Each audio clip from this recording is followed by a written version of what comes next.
Alright, hello everyone. Welcome. Today we're gonna do something a little bit special. We're gonna be playing with the starter decks, the ones that you get shoved in your face at the very early stages of the game. To give you an example, I'll pop one up on screen. We're gonna be playing through all of these types of lists. You can crash these with formula at the beginning of the game. And we are going to have a best of 5 against Mr. Arrow over here, who is submitting some mood cakes. So we're just setting up a crucible here. And I haven't really looked into these lists too much. I'll pop all of them on screen just so you can see quickly. They are pretty bad. They are pretty bad overall. So if you are starting the game, I mean, you don't really have much choice but to start with some of these. There are a lot of various includes you could sub in. And I think Lizard has posted some sub-in cards you could use for this if you're starting the game. I put it on my ultimate Faeria guide as well in the deck building section. But yeah, we're gonna check these out. Upon first analysis, honestly the red list looks pretty solid. We just into this sort of matchup where we've got a lot of terrible things. So we're gonna get started. The reason I say red is because they've got a lot of, what do you say? They've got a lot of big stuff, plus the farm boys, and a lot of these decks have the neutrals. A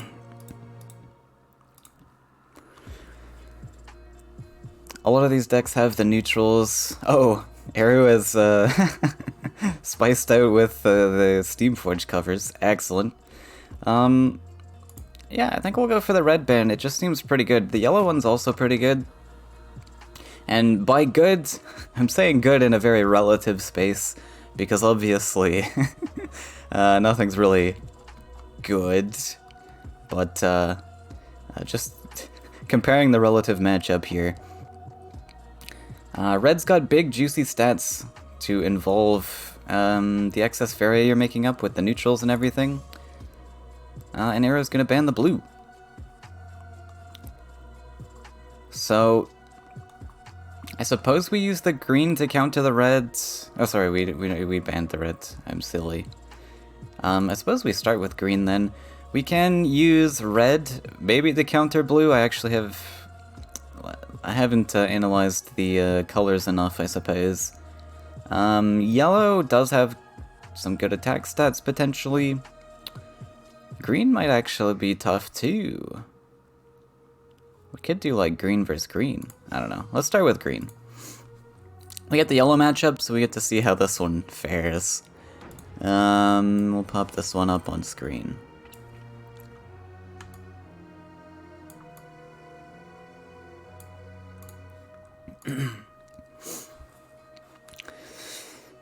So, our biggest boys are Virgin Force, Grove Guardian, lots of neutrals here. So we are against yellow. Steamforge Enforcer is gonna kinda suck into anything 5 attack. Prairiac also sucks. Farm Boy is not terrible. I mean, we can just run with this because it's neutral, potentially. I do have buffs. Oh, look, a buff. So we can buff this out of 5 life threshold. Now, because we only have 3 forests, we need to be quite aggressive with our neutrals. This is a pretty expensive list. So we can't just, like, rush or something like that. But we go for the sidewalls like this with our 3 forests and hope to get majority of our forests in his face. So even here we can go for double neutral again. And hope that he doesn't drop like Demon Wing or something into this. If he does, we can always like retreat or something. That would be fine.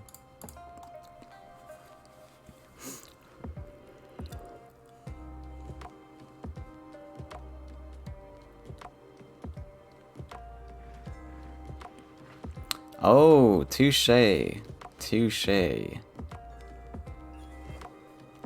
Draw us an ancient boar. Okay. We'll send this farm boy back to fight. Defend the homeland.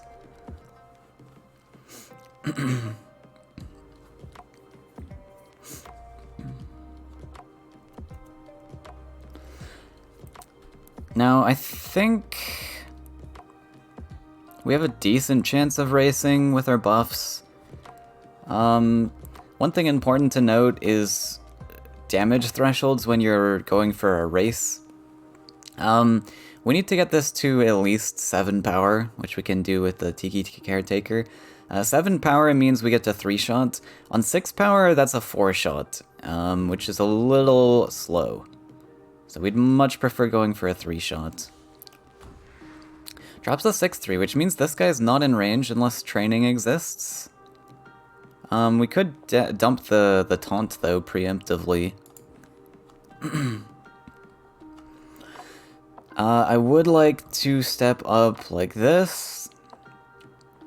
We can keep a collector by just dumping the Tiki, because there's no fear of Nightmare or anything. On the next turn, at least. Yeah. Another option is just play the Bloom Sprite, but I guess we do want to hang on to the buff, just in case.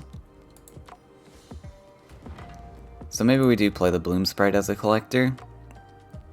Because we might want to buff this taunt, actually. So we'll do that.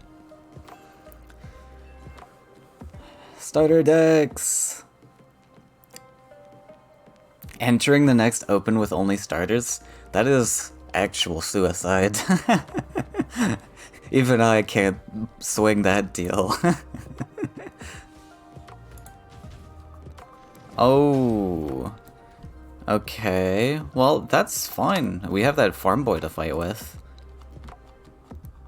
Now he's got us on 12, which means one singular, like, taunt can do us in. Ancient Boar Dash is actually very silly. 'Cause that blocks a lot of stuff here. Really helps with our rush potential. But we are only hitting for 7 then. Oh, we dropped this though?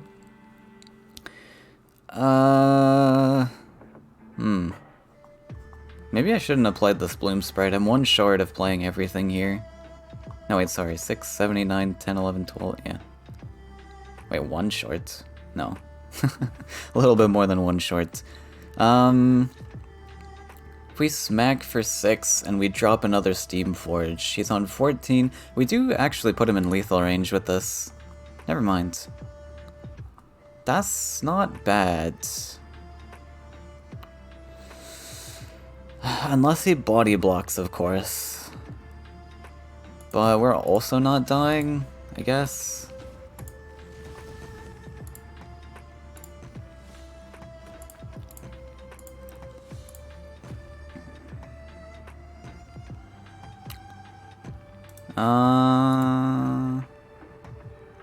Yeah, it doesn't really matter, we can stay there.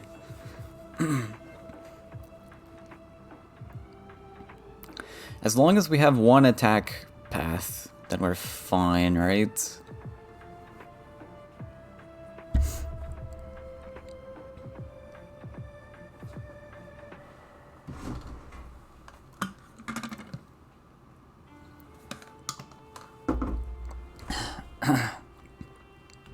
So, we don't have to fear Nightmare still. Only one desert's been built. I actually don't even know if Nightmare exists in this list. I probably should know this. Let's check the yellow list real quick. There is no Nightmares. Okay, don't have that to fear anyways. There's no Soul Drain in this list? Jesus. This list is just pure creatures. Soul Pact, Horsemaster is the... Yeah, Horsemaster is the only thing to really play around. Oh, GG.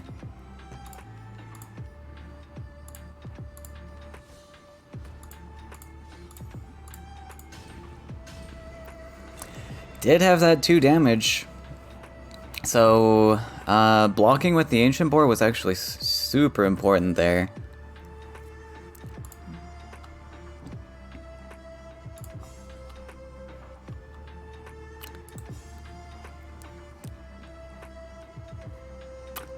Alright, so yellow is the list I was thinking would be the counter, but maybe it's actually blue, because blue probably has Humbling Vision. No, it does not. Oh yeah, it does, sorry. Yeah, there's 2 Humbling Visions in this list, alright. But even still, if we keep our creatures at mid-range stats, we don't need to fear Humbling Vision too much.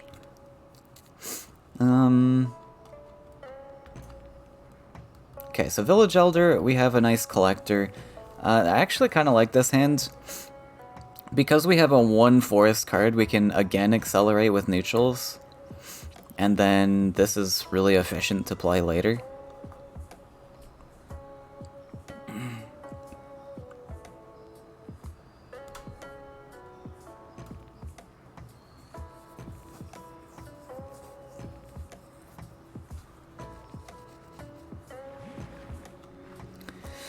Ruby Fish. I think we'll contest that Ruby Fish. I don't have any answers. I have Falcon Dive, okay.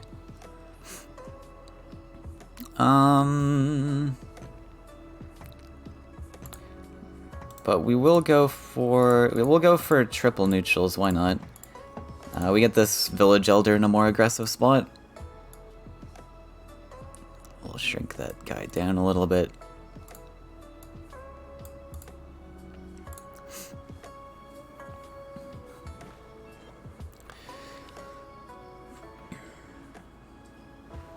Cutthroat Bandit. Oh, I need some Falcon Dives. Farm Boy? I think we can accelerate with... yeah, I mean, we've got all neutrals in my hand. So I think we can accelerate with these. Now I wonder if I have to play around Phantasm. I should probably be looking at these cards. Phantasm does not exist. Don't have to play around that. There's not a lot of proactivity in, or reactivity, I should say, in, these starter lists, which is a big detriment for the whole list. We'll just stay here. I want to save up for the Seed Sower. We don't need to invest the Farm Boy.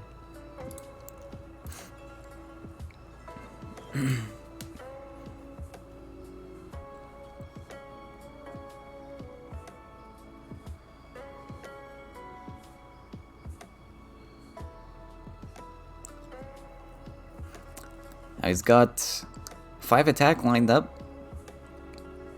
That's something. A little bit out of range, but he's got something.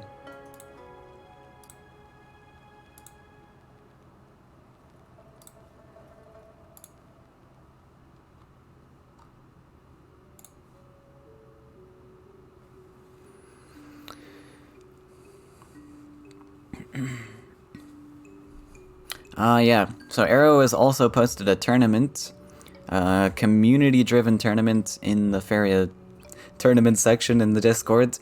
If you want to join in on that, it's going to be a mono-yellow tournament. Should be pretty fun. Ooh, I should have potentially stepped up. I guess if I had stepped up, then he would have just put the protection here. I wouldn't have been able to hit in. So, I guess it wouldn't really matter.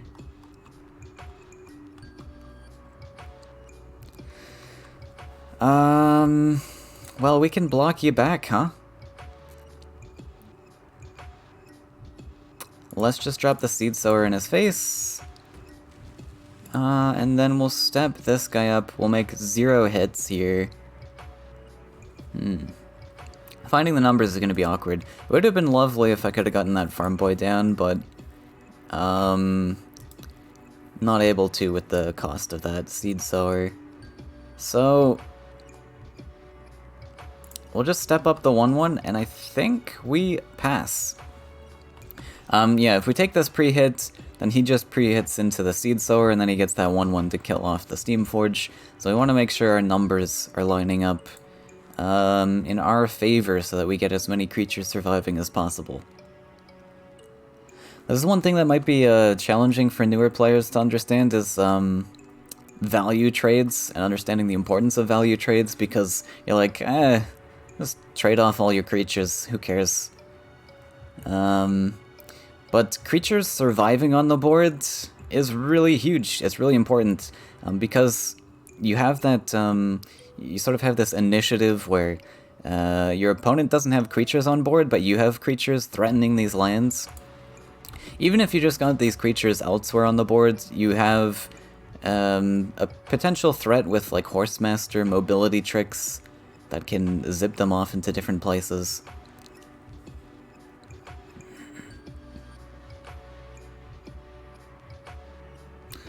So, you better have a creature to place on this lake, otherwise I can shimmy all of my creatures down, pop the shield with the 1/1. Oh, Humbling Vision, okay. So it does find a decent answer. Okay.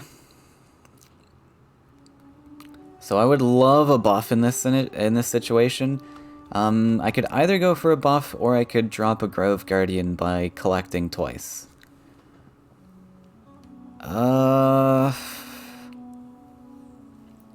What do I like more? I mean, it's not super likely we get a buff, it's just Tiki Caretaker, I think. Yeah, it does look like just Tiki Caretaker. I guess Falcon Dive also technically works, but that seems very expensive, so we're not going to go for that line. We will just go for Grove Guardian and maintain collections then. And then Forest, go where, though? We can't put anything on this fish.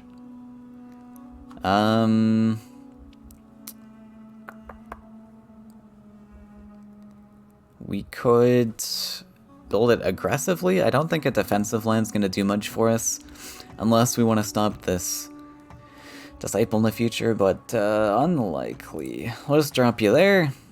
This, and I think we'll take a pre-hit now. Pre-hit's fine since we're staying taunting. We actually don't have the damage numbers to kill this. One thing to consider, I guess, was a Falcon Dive top deck. Okay, but I think a Falcon Dive top deck's too much to hope for.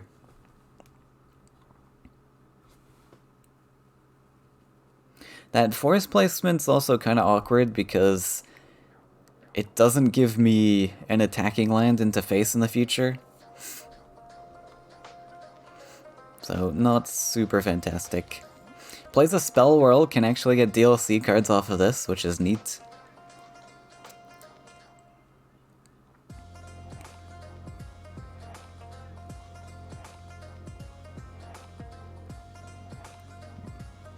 But my goal with this pre-hit is to also just take this with the 5/6 hopefully, and then we get a value trade on the fish if he doesn't hit in. His options, he used one Humbling, which is actually super important to note because there's only 2 Humbling Visions in this list. There's only 2 copies of every card in this list. Which makes my Verger Enforced a lot safer. This card is super weak to Humbling Vision. So we only now have to worry about 1 card in the entire deck that counters this. Drops a 5/6. Okay, don't like that stat line. Give me buff, thank you. So we don't get an efficient buff.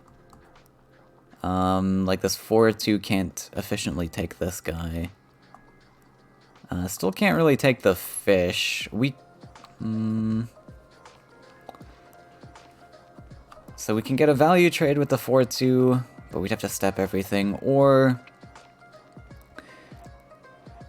we just hit the 4/2 in, we sidestep, we buff, then we're on 8, which is pretty good. I think, yeah, we'll go for that. So we'll just take this. We'll do this, that's cost me 4. And then I probably draw from here, actually. Ooh. Second Grove Guardian? Wait, does that change anything? I don't think so. These 4-6 stat lines are kind of awkward to get anything done. We'll play the Tiki Caretaker out of fish range, so we can take the trade on our own terms. I really want this guy stepping up, so we're gonna replace you with a farm boy, I think. The reason I've been holding this for so long is because one Faeria is still a lot in this game, and we want to save that one Faeria for playing stuff, but I can calculate that on my next turn I'm gonna have enough to play my biggest card in hand, so I don't need to worry too much about the Faeria there, at least for the next turn. And I need this guy to die off at some point. Cash in on that card draw value. Another thing to consider, we do have this 1/1 that could step back and take over collections, but it's going to be a little bit slow. We miss a collection by doing this, so, I mean, we might as well play the farm boy for free in that case.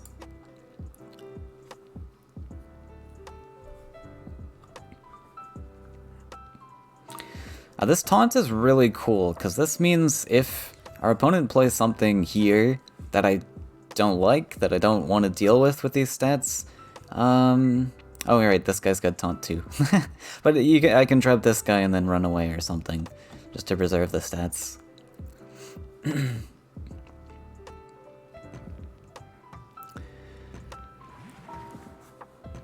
No Voice of Truth in this list, so this guy's gonna be a problem later if we can't manage.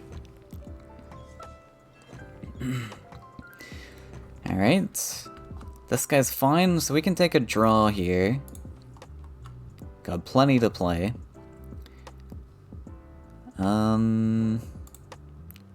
Take this. We might as well kill off the fish. I would prefer a a value trade on this, but if I don't answer this now, he gets to zoom off and collect off of both of these wells, and I'm not going to have an answer to it.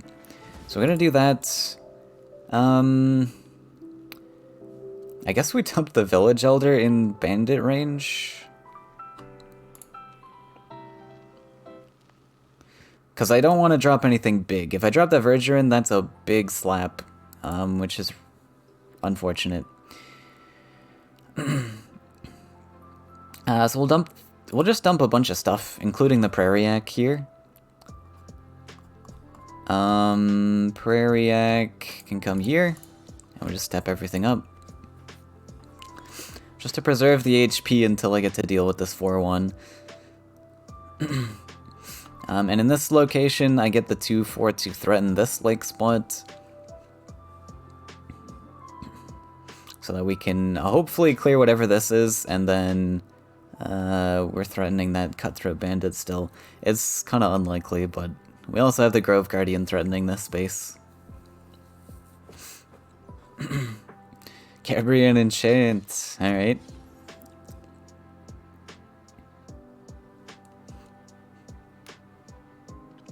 A Desperate Enchant there.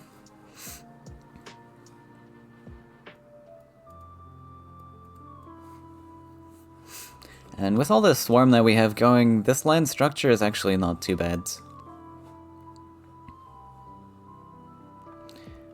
It allows us to actually play all of our stuff in face range.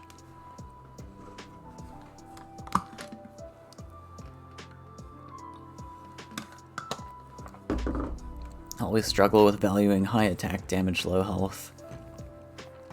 First low attack, healthy creatures.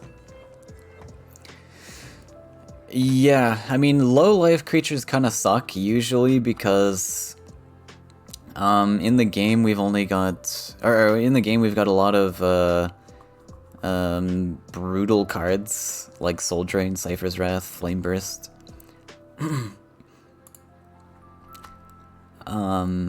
Generally, if you get a creature that sticks on boards, that's good. Creature sticking on boards, very good. So let's actually go for a taunt here. I might end up +1ing, because this Ancient Boar is really good value. We'd love to play, like, 2 things next turn. I don't think we get 2, though. If I +1, I'm on 7. I'm collecting 5 here, right? So, I go down to 2, then I go back up to 7. I only go to 8, so I can't actually afford both of these. Alright, so it doesn't make a difference.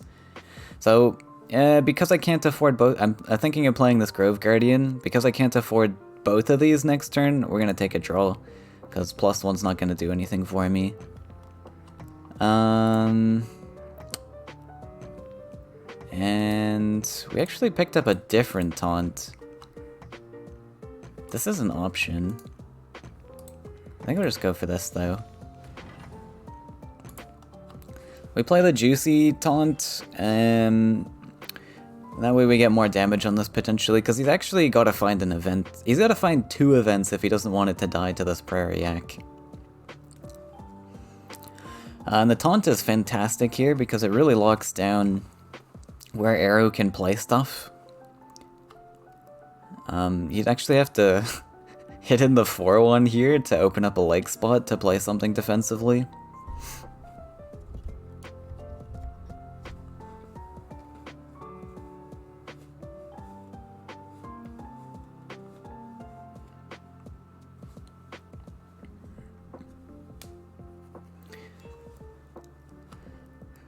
But yeah, actually in that moment where... Ooh, that's pretty good. That's a pretty good pickup.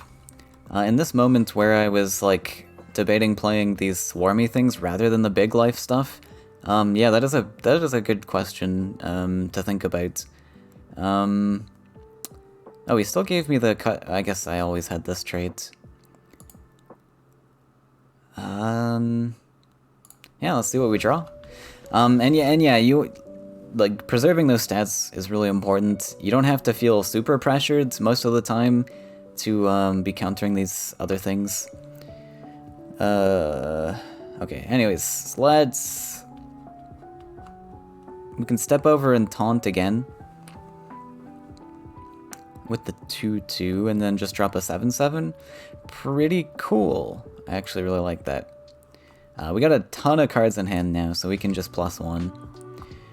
We'll smack with the 2-4. And drop this big 7-7 and +1. Now and we're gonna stay on this lake as well, just to block where his summoning spots are. One great thing about this play, because we've also just forced Eru back with his positioning here, with the lakes, and now we again are taunting, he can't really do much here. He can't affect the 7-7, and this even plays around Humbling Vision. Cards like Humbling Vision, something that's reactive, it is hugely impactful when your opponent gets to value trade with a creature as a follow-up. But if you were to just Humbling Vision here, that means I get to take trades on my own terms. I don't have to trade this 3-3 into something unfavorable anymore. So yeah. Playing out of trade range, really good. I really would like to top deck a Falcon Dive here to deal with this. Falcon Dive or buff, I think we still have one more. So even though we've got a ton of stuff to play, I'm actually going to value the card draw. Just because it should be pretty likely to get, like, a Falcon Dive. We don't get it though, so that's fine. Because this would be a big hit to be able to use our 7-7. But we don't get it, so we will just be forced to take this. We can drop another taunt though, which is crazy.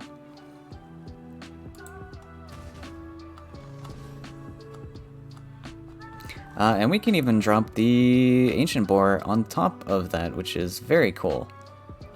But Ancient Boar needs to go somewhere relevant. I'd have to actually dash it onto this lake. Putting it in trade range of this. Well, this one's already going to be in trade range. Let's see. What do we have to... Okay, I don't know. I think I can just dash this face. It should be fine. Smack. Other taunt.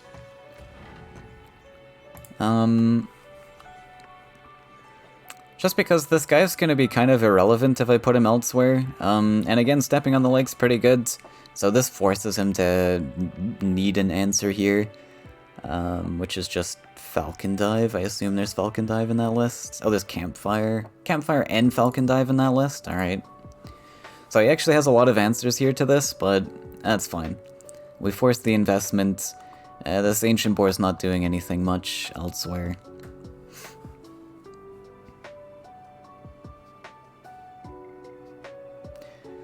And Arrow has been on 1 well the entire game, yeah.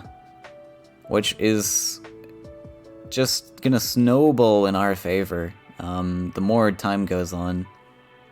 If that Ruby Fish had survived, that would have been huge for him.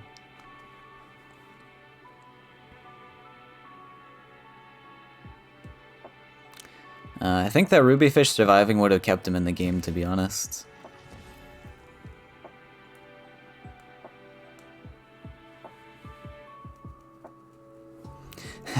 This Faeria is just offsetting the heals he's been getting. And there is a campfire found. We still need that Falcon Dive top deck. Falcon Dive top deck would be lovely. So we could try to draw for it again, or we could just +1 into... Verdran's not very good here. When there's a 7-3 on board. I think we can go for the draw. Again, so there's a lot of high attack creatures here, so my big boys are not going to be good into these stat lines. I'd much rather play like smaller swarm stuff into these. Yeah, let's go for a draw. Still don't find that Falcon Dive. Very sad.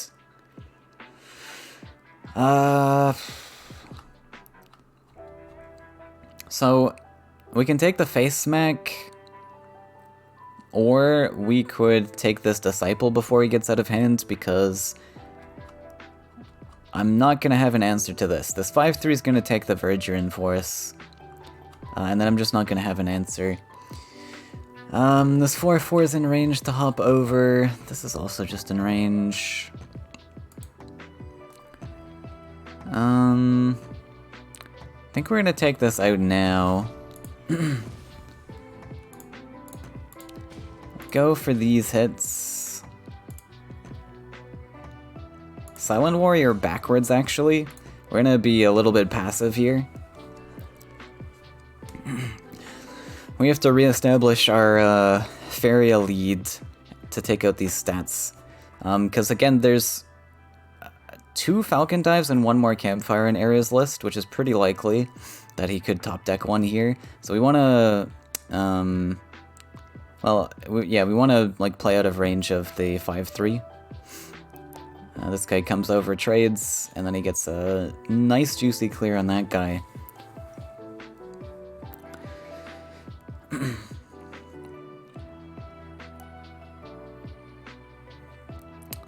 And we should be getting Falcon Dives soon. So, having this threatening 4 attack is pretty good.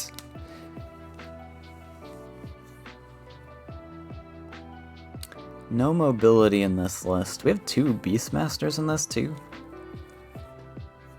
Beastmaster's a very good... Beastmaster's a very good starting cards. Hello, Bobbin. Oof. Okay, that was a pretty good pickup. Able to just double collect now. Still no Falcon Dive, please. I don't really want to be drawing too much more from here. I have so much stuff.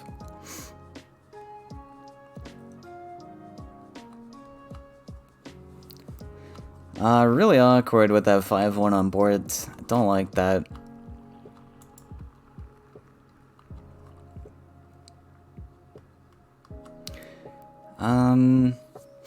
So we could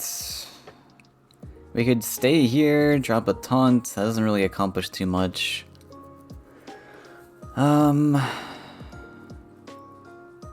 could try to build Beastmaster value, but we put him in trade range if we do.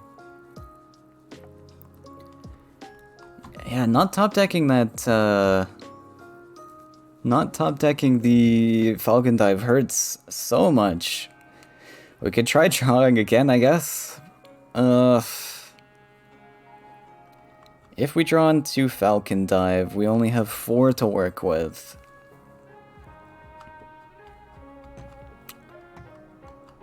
You know what? We're gonna go for it. Oh my god, still don't find it? Jeez.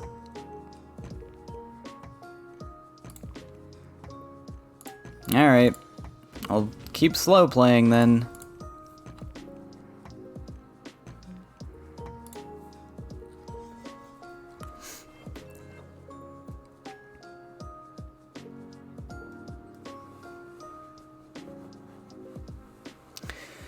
So we go on 8 cards next turn.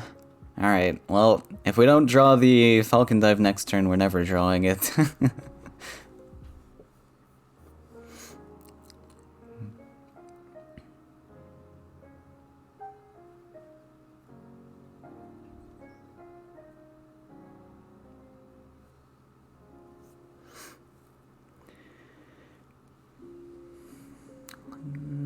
Don't think there are Wind Archers in the yellow starter. Became God with the red deck? Nice! Congrats! Falcon Dive real deep into the deck. Yeah, Falcon has divin deep. We got 2 to top deck. I can't remember if we have any more buffs. I think there's 1 more buff. Like, there was several situations where Falcon Dive or buff would have been fine.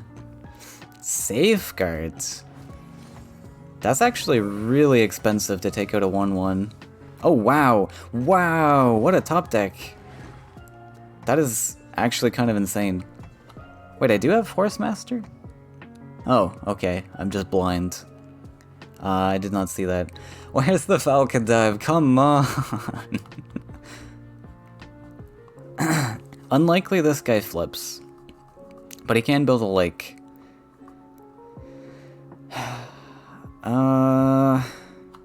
Let's drop... there's still 1 more Humbling Vision, so that's actually pretty likely for him to draw into. I guess we just take this trade. I can't afford to draw anymore. We're on 9 then. I have not got anything 5 costs.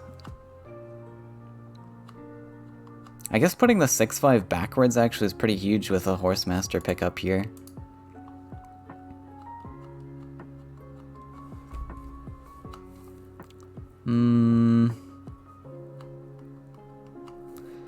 Horse Master pickup. Yeah, so we could put the Steamforge backwards, and then we've got a 3 cost we can play. Let's just take this. Yeah, we will play the Steamforge here. Prairiac? If this flips, it's so bad. But I'm really banking on the fact that there's not enough 7s to make this flip. And also, if it does flip, we have to draw Falcon Dive. We absolutely have to. It's coming at some point, come on.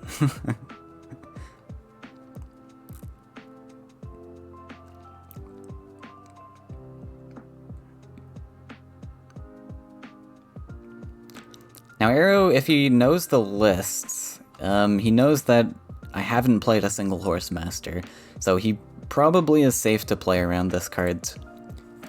Pretty reasonably. I'm on 8 cards now left in the deck, so a pretty easy predict. Okay, so that's fine. He had to invest that that lake, right? Oh, this is an amazing value trade. On the other hand, we are in a spot now where we could potentially win by just slapping face. So value trades or this.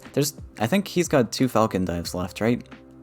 Yeah, okay, so he still has Falcon Dives. I think it's better to hit face here.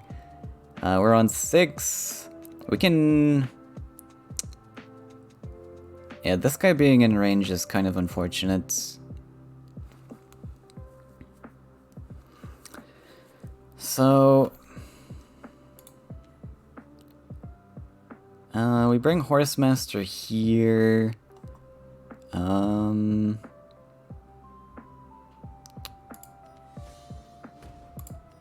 Looks like a decent spot. Yeah, we're just gonna smack face here.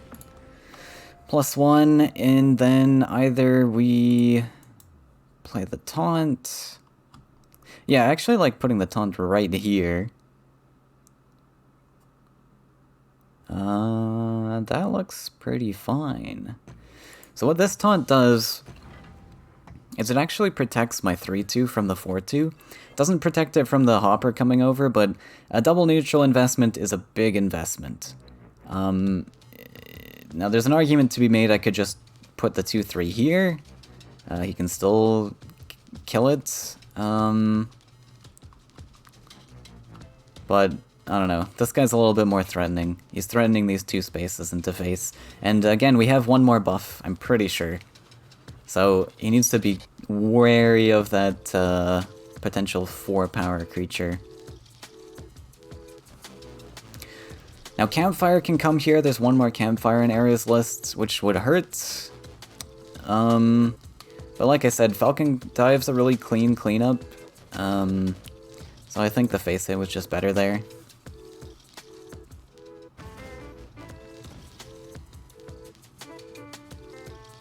Another safeguard. Alright. All these safeguards being dropped is absolutely fine. Oh, GG. Didn't have a follow-up. Okay. That was a pretty interesting match. Managed to close it out in the end.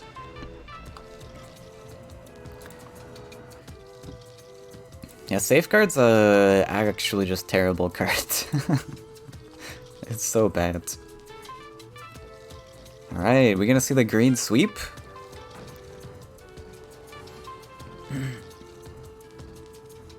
Bob and relax.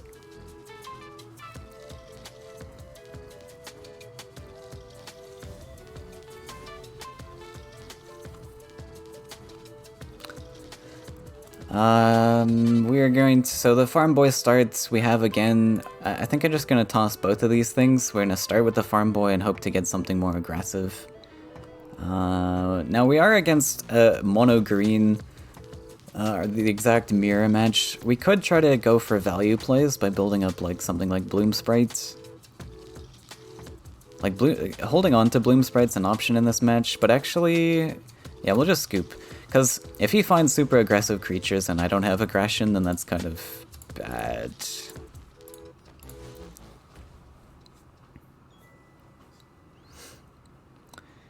Keep Sprite? I don't think so. I think we lose to any aggression if we keep the Sprites.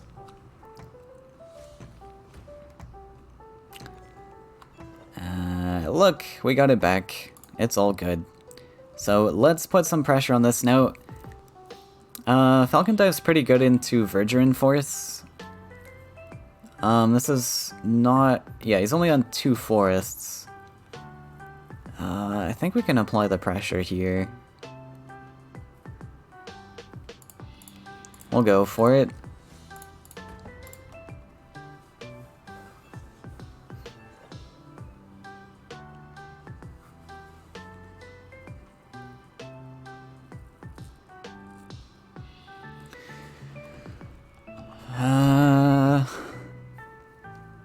And then from here we can just build up our forests, build up that Bloom Sprite value.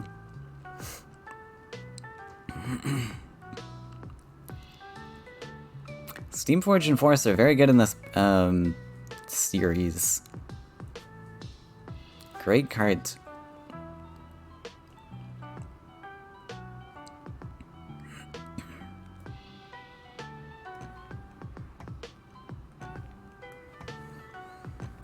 And I did a a starter stream a long time ago where I started my collection from scratch. I didn't quite understand how to pilot these lists at the beginning. I remember building like a bunch of forests. But since the forest count is so low and you have so many neutrals, you really have to go for double neutrals right off the bat. So here we can be passive. Oh, we even have this Falcon Dive potential, which is actually great.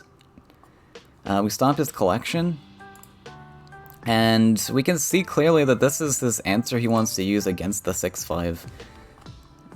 Now, I would still like to dodge the range of this guy, so we're gonna step back passively over here. And this is absolutely fine. And now we're going here because we want to play around buffs. Even Falcon Dive's not that big a deal though. But also in this position, our opponent's not collecting. He put the Seed Sower on the center space, which means he's not doing anything there. So we can just double collect, and that gives us a huge Faeria advantage over our opponent next turn.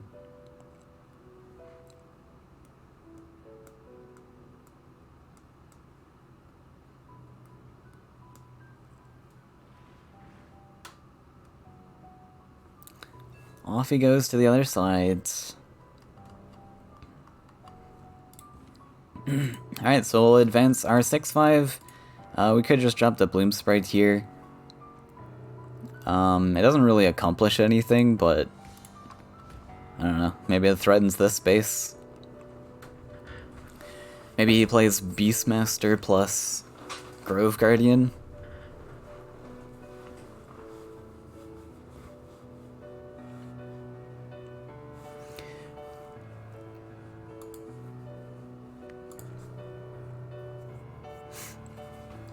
If he had a Beastmaster in his opening hand, it would have been pretty good.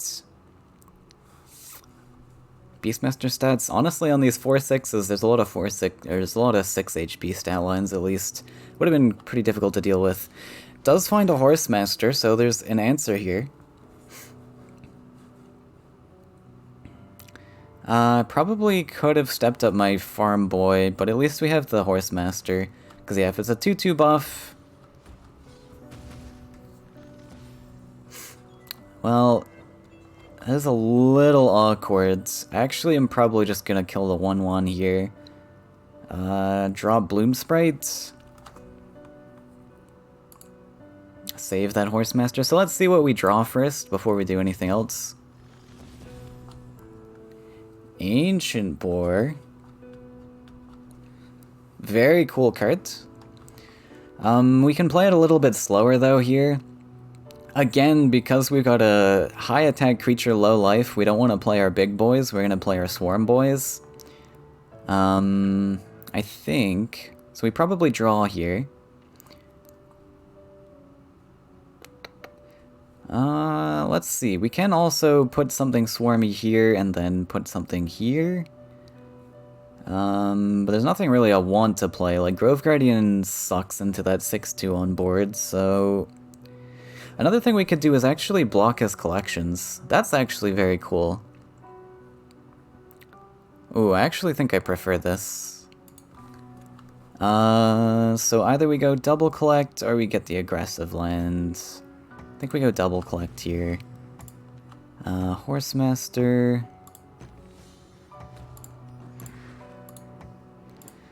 Bloom.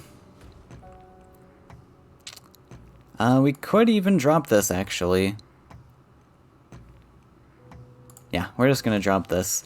Just to nab collections off this well. Because the 6/2 can't hurt us. And this allows our 3/2 to be a fighting tool if we need it to, and then we still get that collection.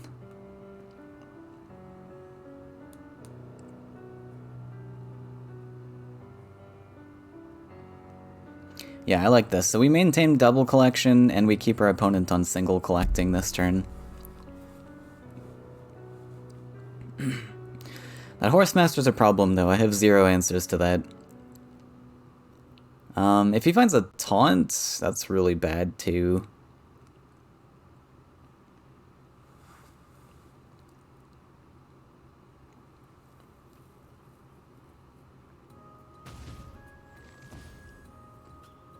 Probably a taunt. Oh. Nope, but he does have double block. Oh, there's a taunt. Fine.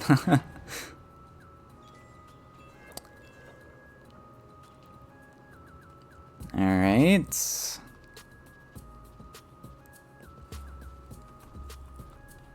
So not ideal. We can go for a card draw to hope for buff.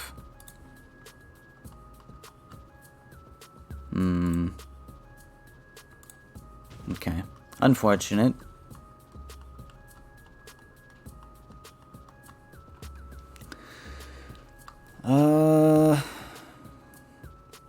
We can dump the Zephyr here. Now our opponent's triple collecting, which is an issue.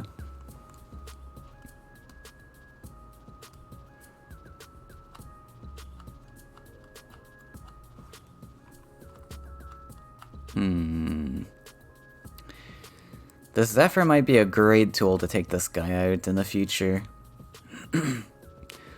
But it's also a decent tool here.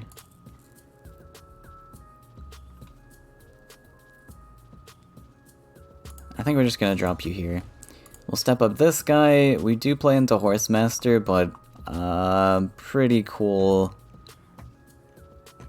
Thinking there's not gonna be a Horsemaster. Then you can probably just stay there, and we'll pass. Zephyr actually, wow, we got great pickups off that Bloom Sprite actually. We had Ancient Boar and the Zephyr. Both playable cards, doesn't always happen.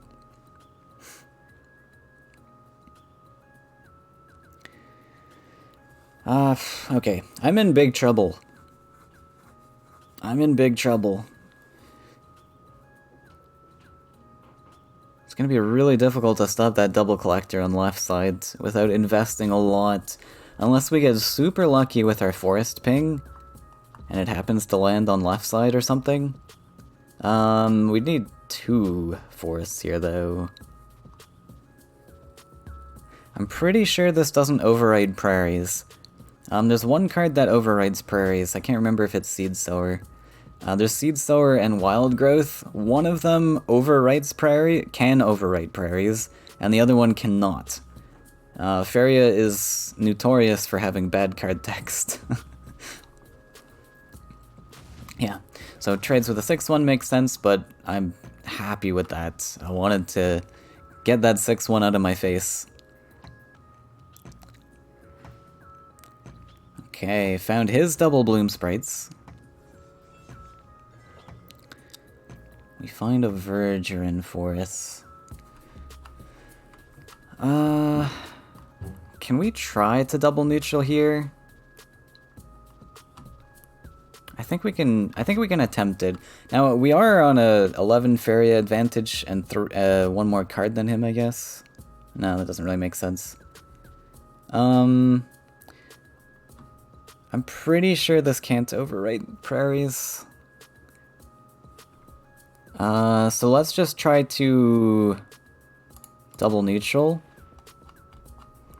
We'll take a hit. Right, he's getting these 2 Bloom Sprite cards though. We're gonna take this first.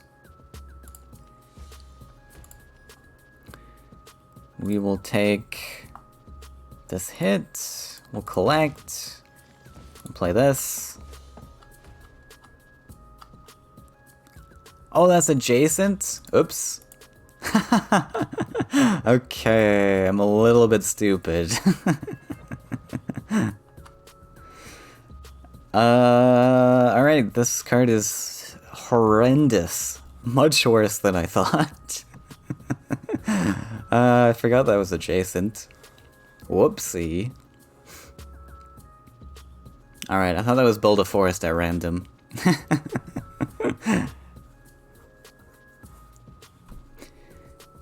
Huh. Interesting. Well, I guess we now can test this with a...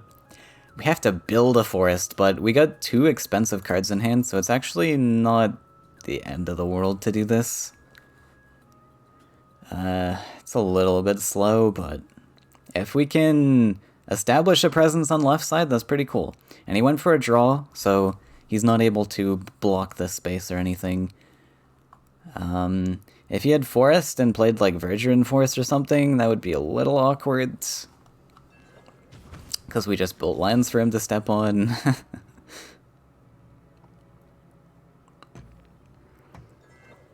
But realistically, I didn't need to do this. I probably could have found like an aggro forest in the future.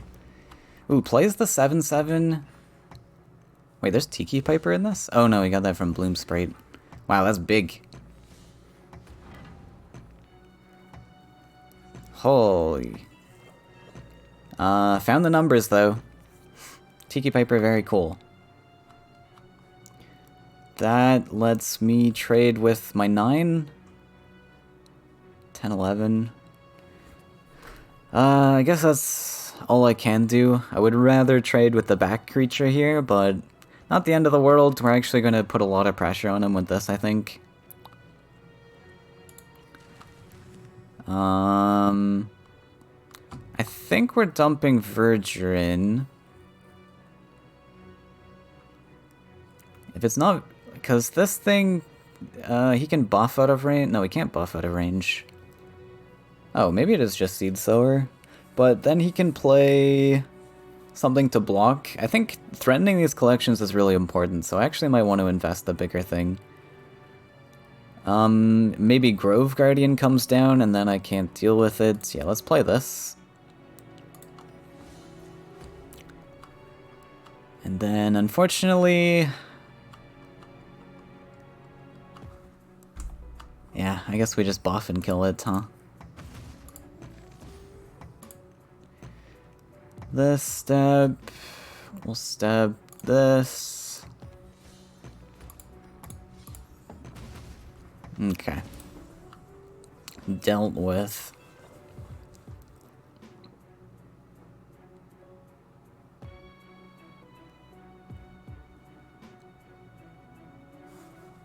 Wow, he got 2 playable cards too. Unfair. Only I'm allowed to get the cheating cards.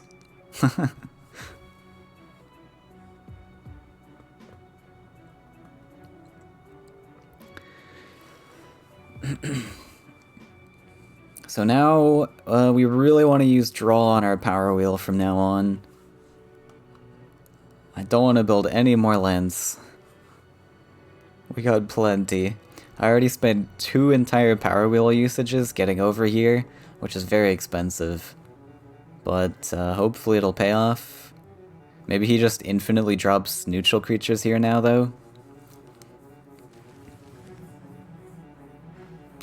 Okay, there is a Grove Guardian, so good thing we played the Verdurine, I guess. It looks like he's just gonna slap a ton of creatures, and we're not gonna be able to deal. That's fine.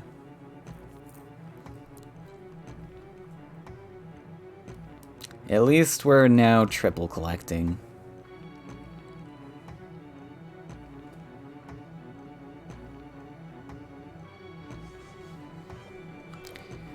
Prairie. Oh, we could actually... Well, we have the option to +1.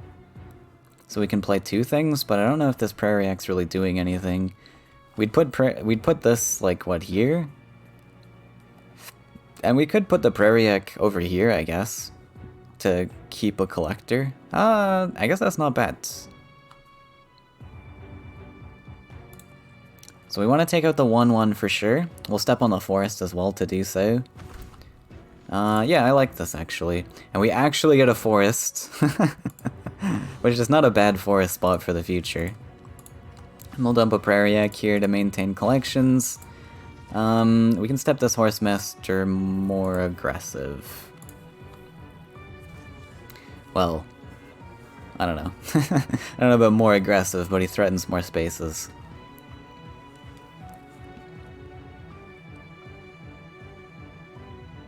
Where's my Tyrian Golem?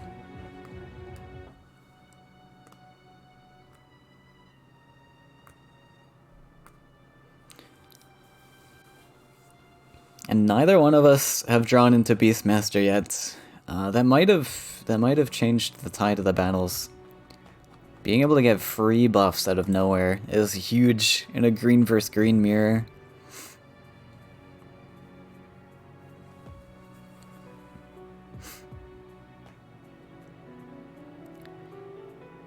So that might be one thing to consider also. If we want, maybe we want to be like threatening all of his forest spaces at all times to threaten that potential Beastmaster. But it's gonna be kind of hard to do. With a measly little prairie egg. Is that... okay. Is there a buff? Oh, wow. Okay, I'm perfectly cool with that. That's a huge investment. Ah, okay, so... threatening the forest. So I guess he was pressured into doing that. We really desperately need a creature to fight that. Hey look, a creature to fight that.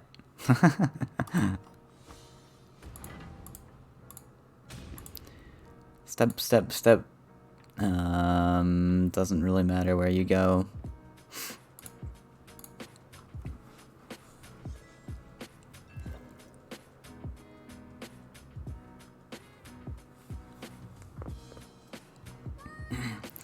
So that Grove Guardian pickup was huge. Literally the perfect counter. Stops the collection. Fights the stats, fights any buff that comes down. We just saw 2 Falcon Dives, so we don't have to worry about Falcon Dive anymore in the list. We played 1 earlier, so we only have 1 left. Does manage to get 1 Beastmaster buff, but thankfully we've got the stats here.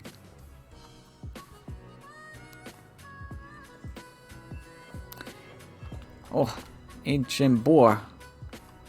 Wait, I could actually just Falcon Dive this. That's an option. We definitely go for a draw. Oh! Beastmaster. Sadly, I can't play this turn. I think I'd rather go for... let's see. Do we go for tempo pressure? I think so, right? We can hit in the Horsemaster and play Falcon Dive. The issue with playing Falcon Dive is that we lose this potential for something in the future. But keeping the 4/6 intact is pretty cool. So I think we will go for that. And then we get to stay standing on this forest in the back, which is very cool. I think that puts us well in the lead. Very difficult to deal with this stat line, and he's saying well played. And there we go! Green starter sweeping the series. I guess it's a good deck. I guess it's a pretty cool deck. The only things that I would change if you're a new player is adding more Beastmasters. Very strong card. They're less strong when you're going for a more like mid-rangey, aggressive game plan, but still a solid card. Very solid card. Seed Sower sucks, but you really want to bulk in this list, such as something like Seed Sower, so Seed Sower can stay. But if you get something better in bulk here, Seed Sower's good. Kind of curious now to check out the other formula lists. Okay. Are we gonna play with these anymore? I don't think so. Green starter did well.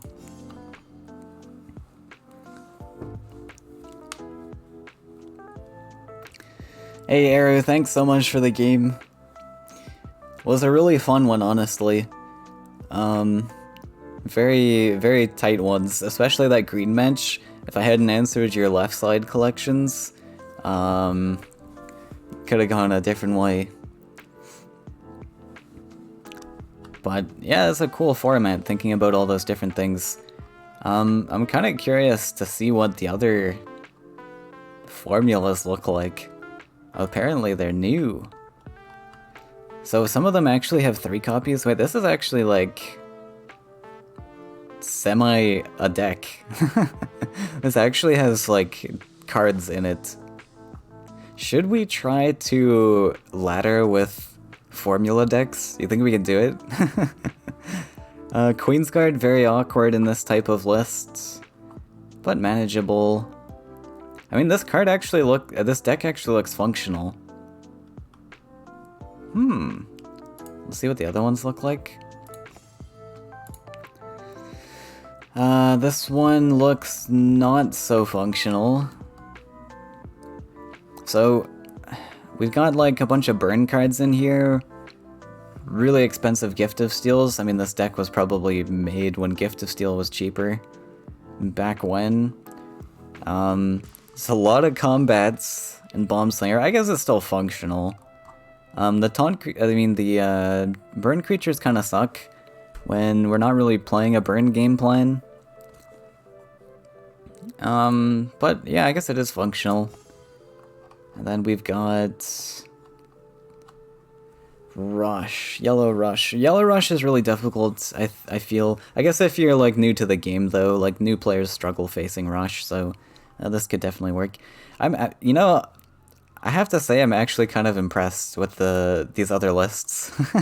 They're not as awful as I thought they would be. Okay, what is this? I take it back. I take everything back. What am I looking at here? We got... okay, this was definitely made when Frogify was on 3 lakes. Maybe even on 2 lakes. This list is absolute trash.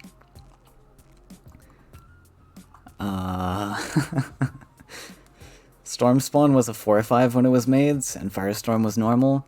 Yeah, that's probably true. Firestorm used to affect the entire board and was 6 cost.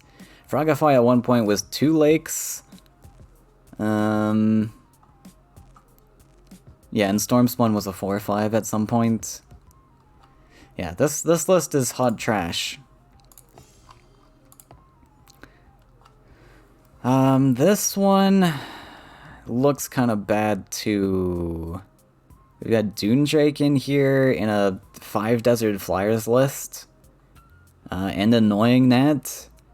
I mean, you could probably make this functional, but I heavily dislike this one. Aviary is good with Net, but there's 0 healing in this list, 0 soul drains. Why do they not like to... Oh, sorry, there's soul drain. I'm blind. Okay. Even still, with the Nets, this looks pretty bad. I mean, Flyers in general, I mean, they got all the OP Flyer cards. We had Demon Wing, we've got Windborn Emissary. Okay, fine. It's functional, but I think I still was more impressed with the blue and red, I guess. Maybe even the Rush.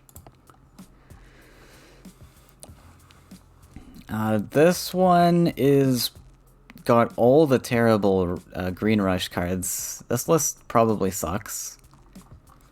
At least against any, like, reasonable player. Drake used to be able to collect? Really?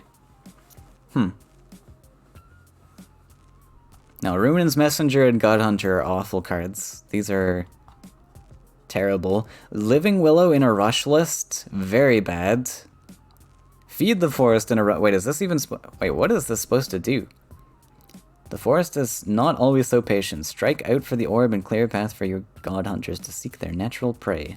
Your enemy's face. I don't understand what's going on here.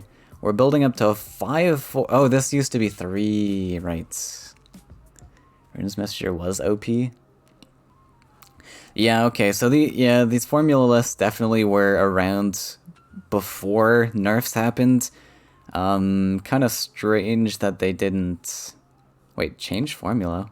Oh, okay. I thought I get to, like, change the actual formula. Yeah, so this list sucks just because feed was changed. Well, not just because, it's still really bad. I guess the idea here was to use feed Willow combo to generate Faeria, which isn't awful, but with only 2 copies of each, that's really tough to pull off consistently. And the teleport is not necessary in Rush. Yeah, this list is garbage. So the only ones that impressed me really were these first 3. I think we could try to ladder with one of these. Maybe the blue starter. Blue starter looked pretty exciting. Let's create this. Wait, okay, that doesn't give me a clean screenshot. Hang on. Hang on. Blue... Okay, I'm gonna screenshot from this page. It's a mid-range list? I don't know. I don't think you want to play God Hunter in mid-range, right? So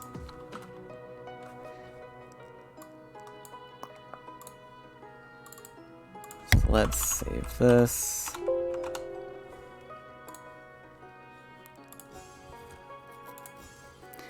Blue Invasion. Alright.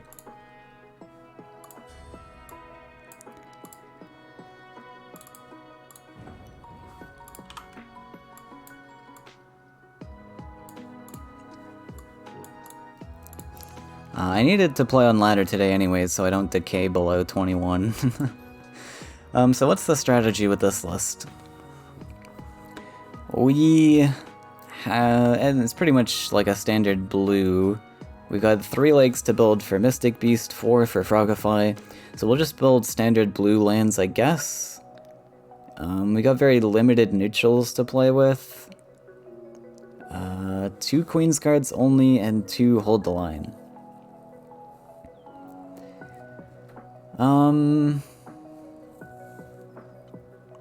So, it might depend on the starting hand. I mean, Queen's Guard with double neutrals is pretty cool. We can, like, send that off.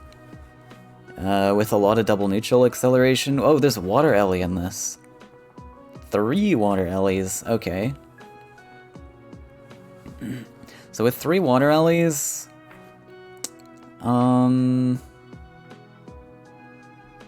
yeah, we can be a little more double neutral heavy.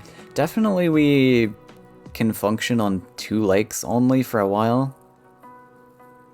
If we have Mystic Beast in hand, then we can try to go for that well spot, but... other than that... it looks like we can function on 2 lakes.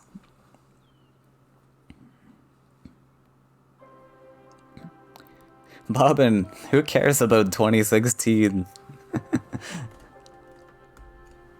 How does that matter with any relevant argument at all?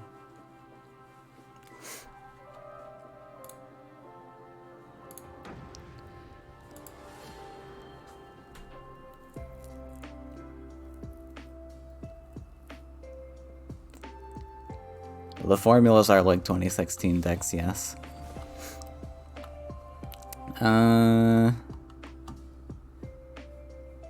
So this isn't terrible. If we can manage to nab a Mystic Beast spot early, we can do that. Double Triton Warrior. Double Triton Warrior is pretty good. We definitely want to be a little more preservative with our mulligans because we don't want to draw into trash cards like Hold the Line. So Triton Warrior, just keeping these in hand is pretty good. This gives us fuel for the board. Oh no, flyers. We don't have any mobility tricks in this, huh? Oh no, we got Shifting Tide, okay. Ooh! Water Alley. That's very cool. So we can actually fight this, I think. Now if he plays something to protect this... then that would be annoying. But I think we're gonna fight this, because I don't really have any other options to fighting this in the future.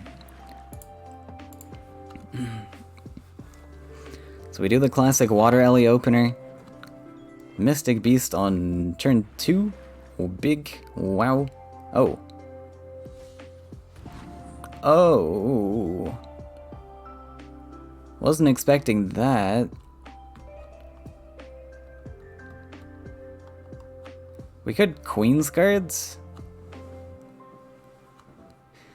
I would rather not give up my collections. Oh, this hurts a lot. We do have 2 Falcon Dives, that's not very many. I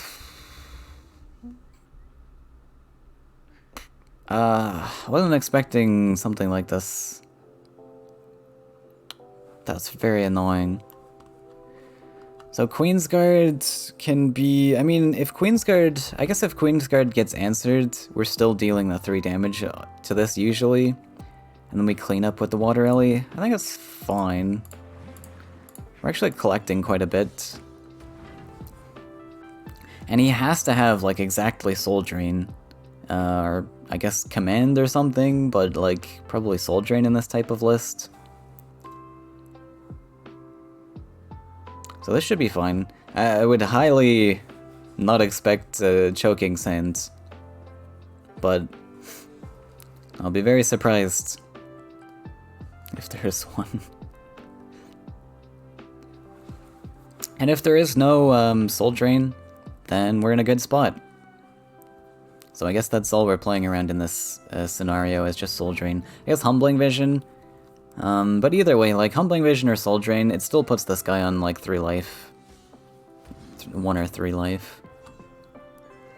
Oh, look at that! Falcon Dive for me? You shouldn't have.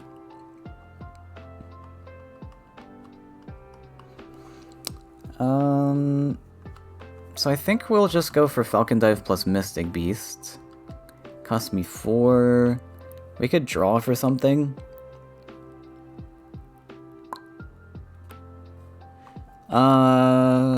Yeah, we want to get a value hit here. I was thinking we could optionally, like, build an aggressive lake. It's an option to build an aggressive lake, but then I don't get my combat hit. Oh, sorry, we can still do that with a 3/3.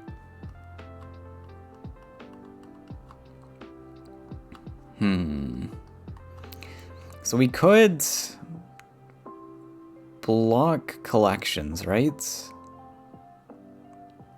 Is it worth it to block collections? That seems very expensive. Yeah, it's not actually that bad though, right? I hope this is fine.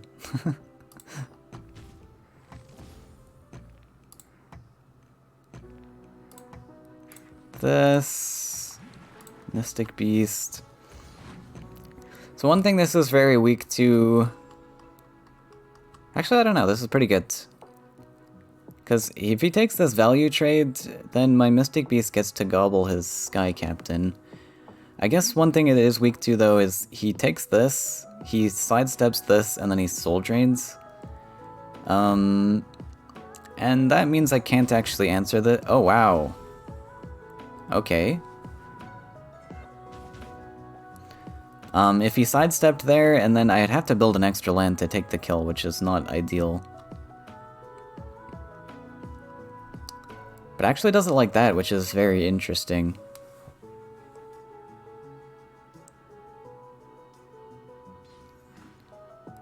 Flash Salmon? And does find the Soul Drain. Okay, so found a double answer. Alright. So either Triton Warrior or Battletoads here. I kind of like Battletoads just to 100% answer this. He had to draw for that Soul Drain or something. Well, he had 2 cards in hand that were answers though. Why didn't he play that last turn? Maybe he top decked both? Either way, I think it's going to be unlikely he finds double answers. With Flash Salmon in the list, I guess it's more possible. Maybe Triton Warrior is the safer play. Let's see. Are we drawing here?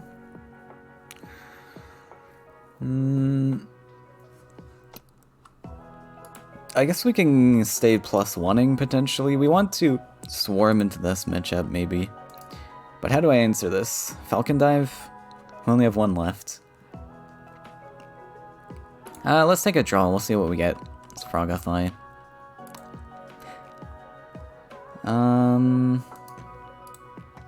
Okay, we're gonna go for the Warrior. I think it is the safer play. I guess if we top decked a Mystic Beast would have been pretty cool. At least we don't have to deal with, what's it called? Champion? Honestly very happy to see a lake placement there.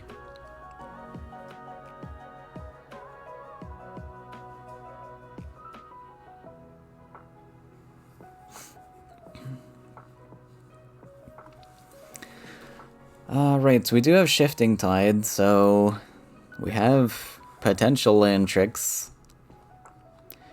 Glide Hopper really hurts here. We do have the Frogify, but I'd rather not Frogify a Glide Hopper.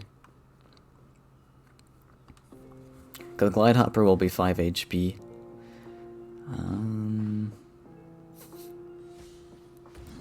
Okay, this actually, yeah, with the step back now, actually this does allow us to play something here. Even Hold the Line's not terrible. Well, this costs 4 to get 1, when we could just battle Toads. Yeah, we'll just battle Toads. So Flash, like, movement's potential. Yeah, Battletoads is, like, always good here. And we can probably +1. We're gonna build up quite the hand size with this Hold the Line. I potentially never want to play this anyways, but we will Toads.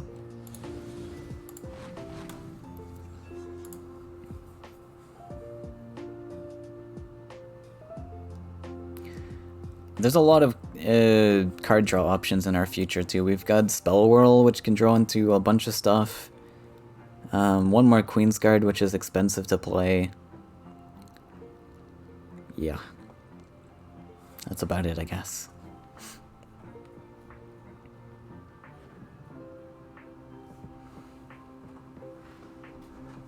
There's the mobility.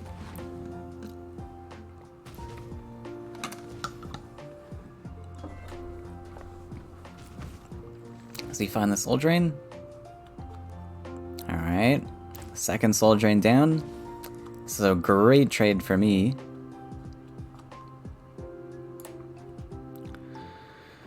And from here, I think we can draw. We can play 2 things if we want to, so let's take a draw. Mystic Beast is good.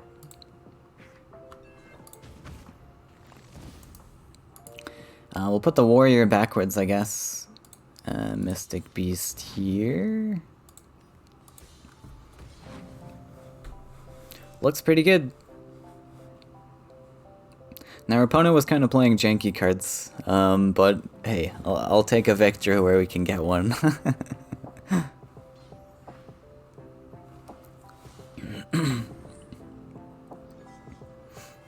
Spell Whirl! Do we have to hold this? We don't have Disciple in the list. We can just play this. Oh! Very interesting cards. Actually, Frogify is very interesting. Now that the buff's been sort of invested, Frogify is pretty cool here. So we can Frogify follow up with Sanctuary.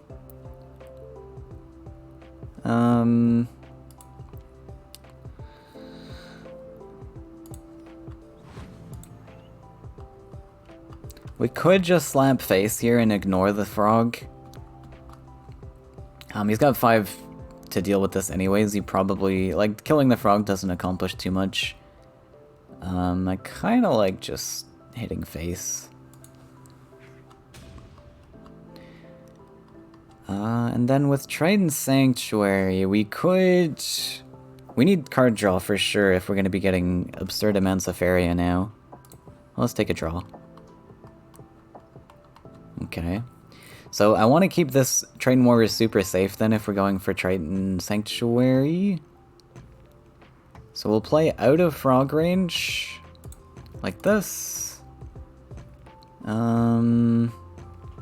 This can come on the center space because I don't want to give him a jumping land. So what this does now is we can hop backwards and then develop Mystic Beast on this open space if we need to, if this space is not ideal. Okay. Actually just gonna threaten, which is unfortunate. I thought he was forced into taking this trade, but I guess not. So we're only gonna get 1 collection off of this thing? Oh well. Unless this space is open for some reason. Actually, we could even invest a double neutral if we feel it's worth it. We got 2 collections then with this thing. Which is pretty cool. We took the card draw last turn then. if we get a lot of Faeria value on this next turn. Oh, wow. Where's my Frogify now? Okay, double Water Ellie. Unfortunately, I don't think I can do that. We only go up to 5 and 6. So, I think double neutral is potentially worth it here. Just because this double neutral investment gets me 2 collections, essentially. Well, kind of. He still lines up the stats to kill this, which is unfortunate, but hey, I'll take it. This, collect, pop. Guess I could have lined up the Water Ellie to produce a lake on that spot, on that space, but it's fine.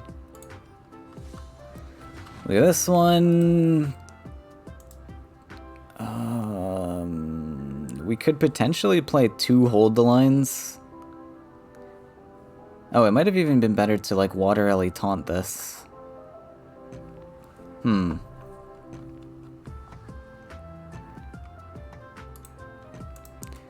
4. Actually, I don't know what to do here. We'll drop one of them, and that's good.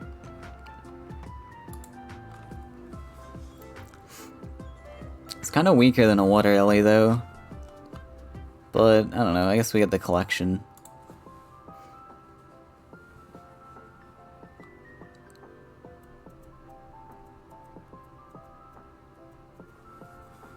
We gave him a really nice trade there. I don't know if the double neutral was worth it.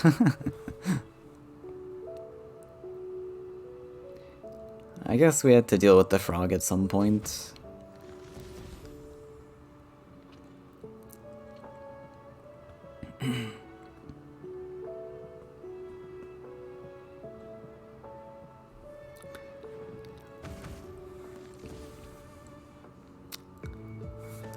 But we get a really nice trade here. Sets up a glide hopper. Okay. A little annoying.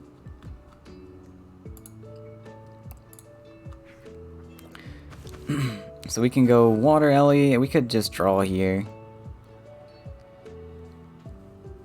Wait, we're actually on 9. We can go to 10. Doesn't make a difference. Oh, I like this. So yeah, we'll slap this big boy down and then we can build a lake with this. We will maintain collections. We could potentially put this here. Just in case this hits face and he wants to try and race us. Then we got that Falcon Dive follow-up. Because if he finds an answer to this, then we're getting slapped in the face for 10, which is not ideal. So we'll do that. And I guess we're just staying here and not collecting, so we'll bop face.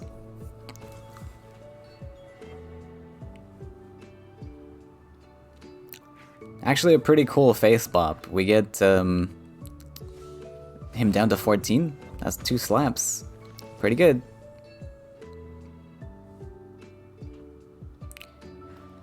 And I guess if the Water Ellie is uncontested now, we do get a free collection on this side, so that's pretty cool. More taunts.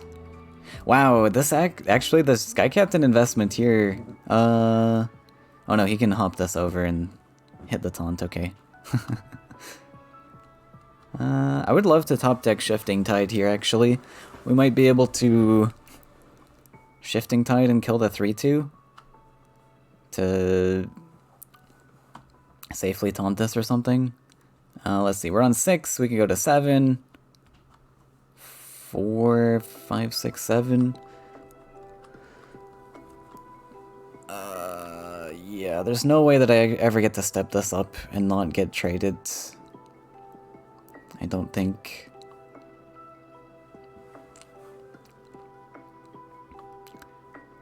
Unless... Wait, how much does this cost? One of these... I need to play 2 taunts? That costs 7? We're on 6. I'm thinking if I collect double neutral and taunt, but that doesn't work either. Unfortunate. Let's play it a little bit slower then. We'll go for double neutral. Does this make sense? This is really bad, but I ran out of time, I guess.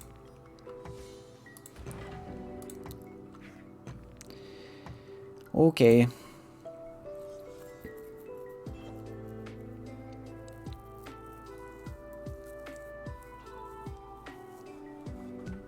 With this pressure on the left, if we can answer all this stuff, then we can hopefully answer the 5-2 with a second taunt.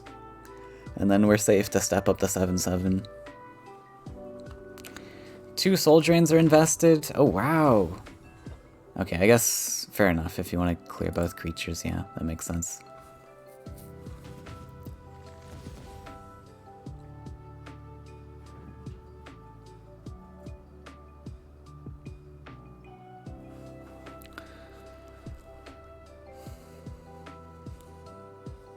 Hey, Noah! How you tune in? I get more facial hair.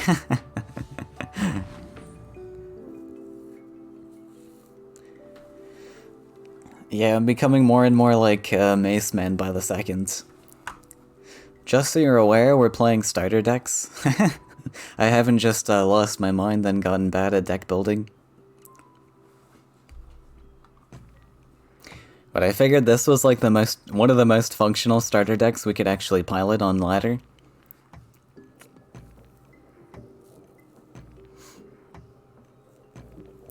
Go Smork. It's time.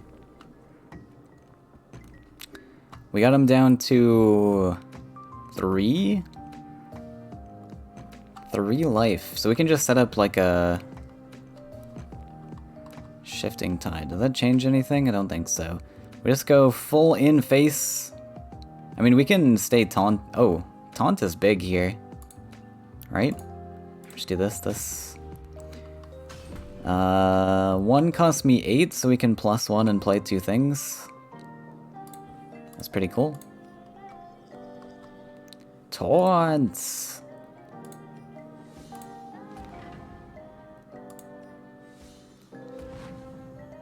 Oh, I thought I could build this, like... I guess not. Well, it doesn't matter. I thought you could build land underneath flyers. That's kind of weird. Huh. GG. I think so. That taunt actually putting in work.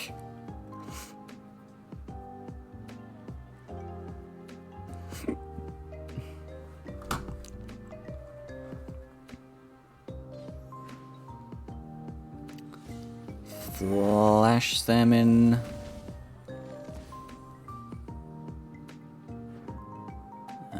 Gonna need a bit more than that. Alright. Wait, I just noticed it gave me all mythic cards. What? Interesting.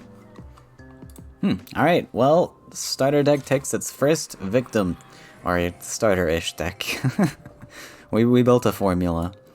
Should we do another one with this, or should we just try a different list? Let's see. I think we got 1 win. We can move on to the other one. Because there was a couple that I thought were, like, reasonable. This combat list, maybe, works. It's not great. Let's see, what's the average Faeria of this? We're gonna be done with the blue list anyways.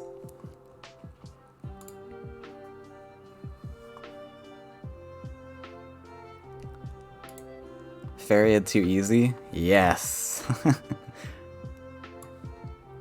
Now the thing is... we did face a yellow-blue flyers list. If we face like an actual competitive list, I don't know if we're winning.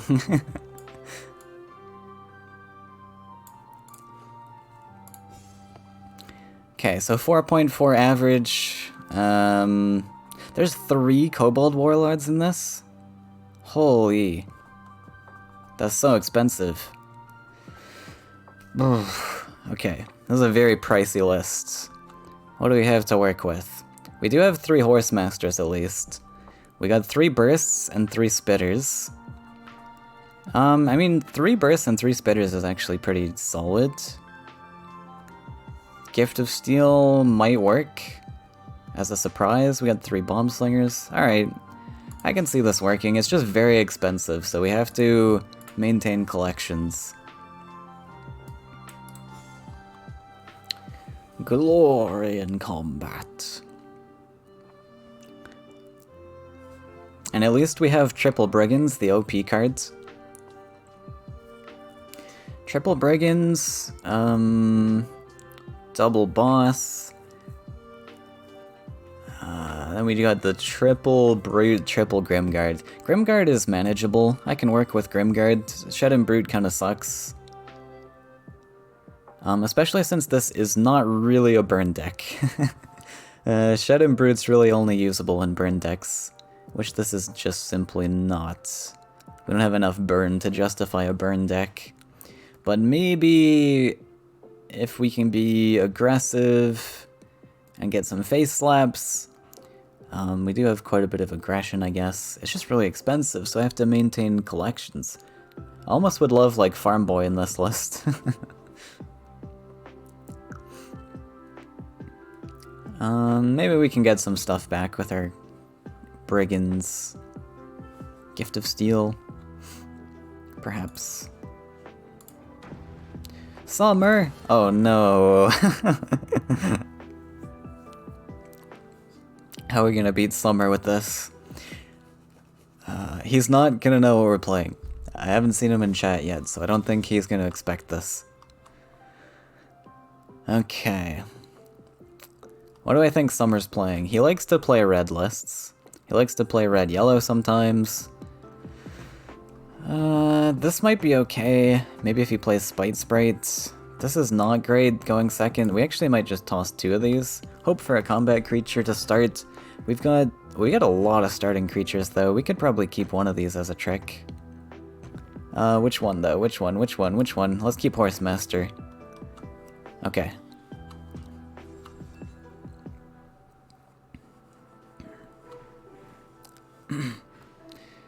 Not playing red or yellow. Fantastic.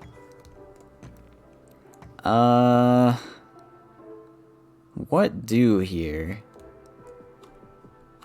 Do we fight this? We could invest the Spite Sprite, actually. I would love to get this down, though. Let's just do this. With the Horsemaster, we can maybe find a clear in the future, but Horsemaster's really land intensive. Oh, it's a blue land?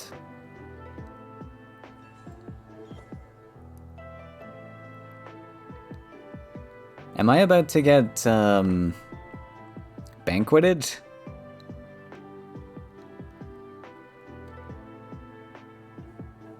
Banquet would really suck. He can banquet Campfire. Maybe we +1 and play the Warlord and get Humbling Visioned. If we +1, we're way far off from Horsemaster. Oh, this sucks. I don't really have much other choice, though.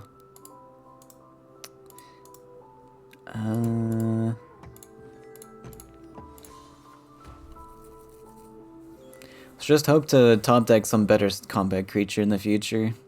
Blue is really unfortunate. Makes our Gift of Steels absolutely awful.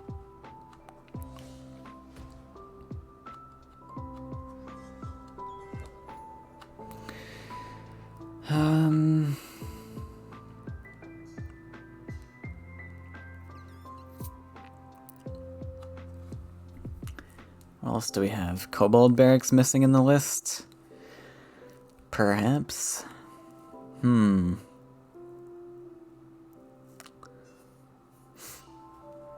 I guess I'm building up mountains. I'm debating building this mountain so that I can step up my 2-2. It does play into Banquet again. This seems like a Banquet list.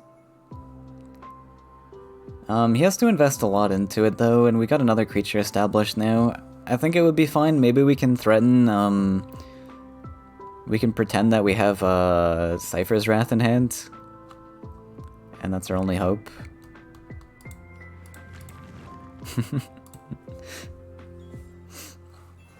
If he has Banquet plus Humbling, then we just lose anyways, so it doesn't matter.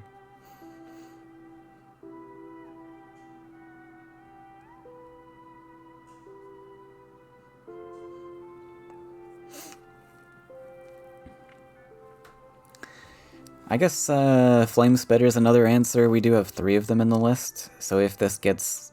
Well, he probably Banquets this guy.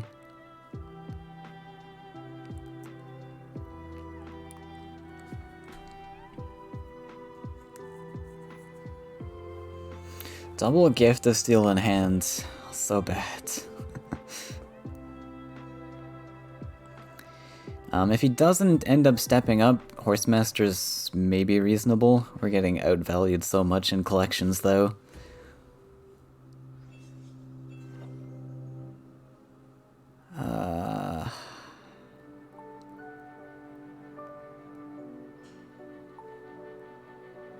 I'm not really pressured into Horsemastering, I guess.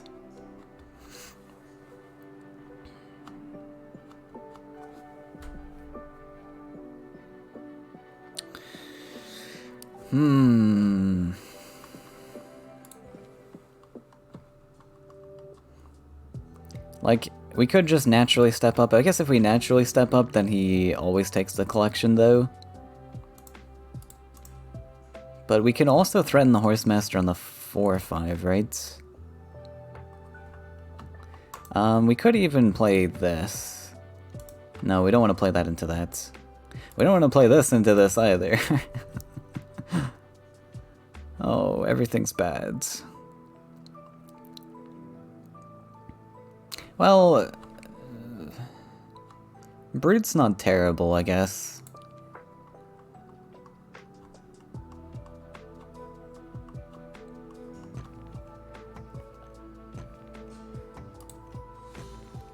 I think it's fine. If he double hits into it, then this is left on 2 HP still, and we can trade back. So he probably doesn't want to invest this land anyways in that case. So we can take a free combat hit on this guy, and then maybe Horsemaster with another land investment.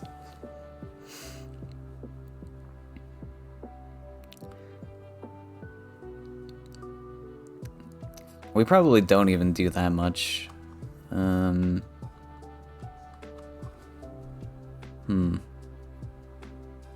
That'll be a tricky next turn.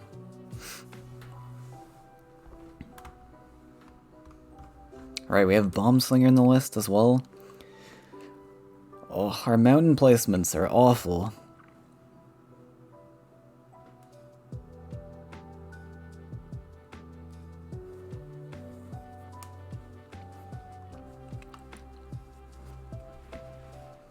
And yeah, he's just going to extend that way. Monk! Wait, we actually have a Horsemaster line on this thing. If we want it. Because yeah, he might just swarm here and not let me step up. Oh! That's a very cool pickup. Wait, that is very interesting.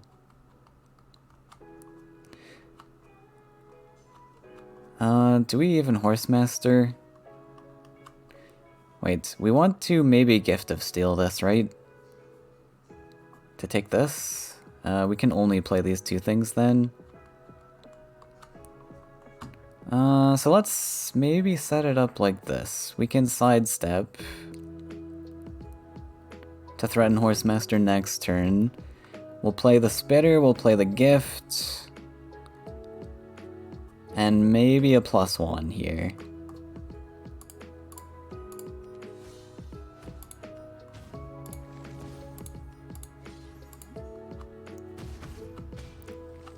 Those are pretty good stats.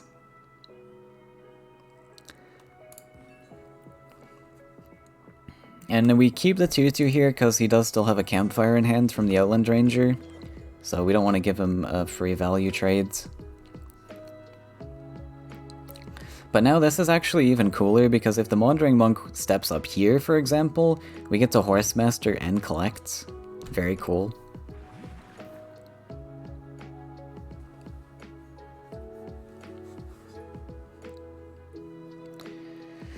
Humbling.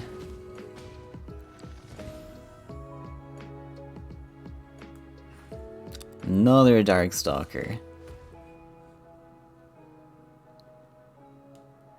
If he plays like a creature... Okay, very cool. We do get the Horsemaster off. And he technically does have the stats to kill this with the campfire, but he'd have to invest both creatures, so pretty cool with that. And then we just casually step up the 2/2, protect this guy. I guess we want the 3/2 more aggressive.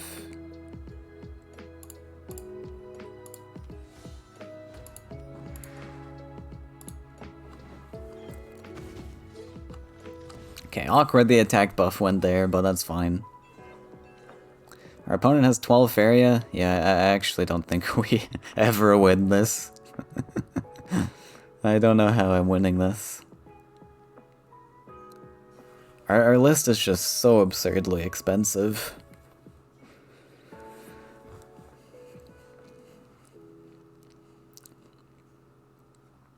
I guess I could have not collected there. I could have just, like, stayed.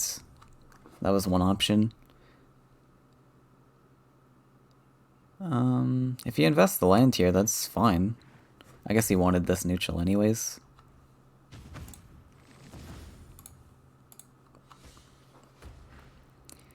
Fagoro?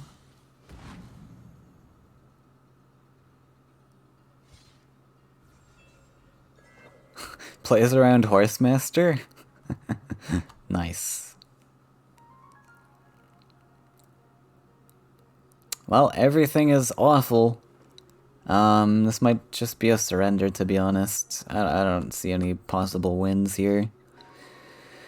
We can top deck Kobold Warlords to fight stats. I guess we go for a draw. Gary.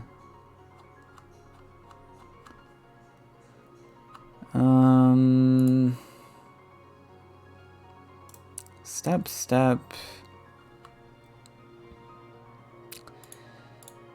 Yeah, let's just do something like this.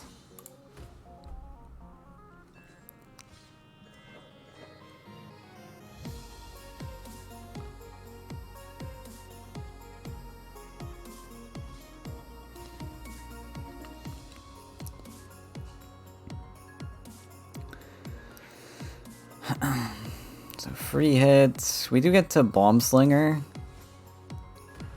Maybe. Oh. Buff. That's so unfortunate.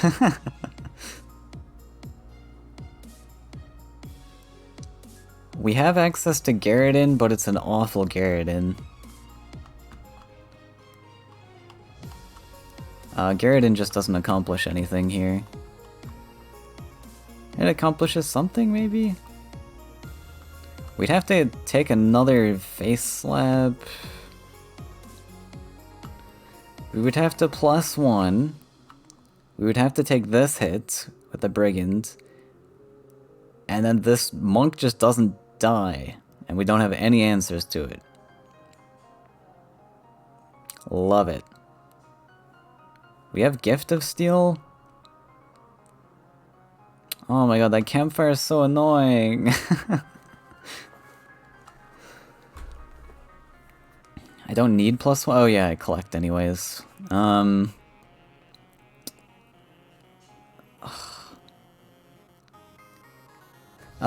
We can Slinger this. Maybe that's actually better. This costs 9. We go up to 8 plus 1. Oh, this might work, actually. This.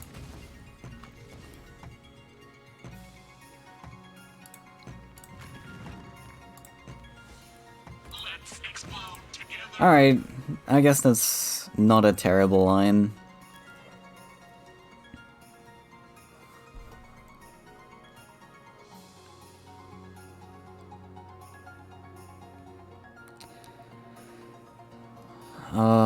Really sad that he had that camp. If he didn't have the campfire, that would have been a huge Garrison.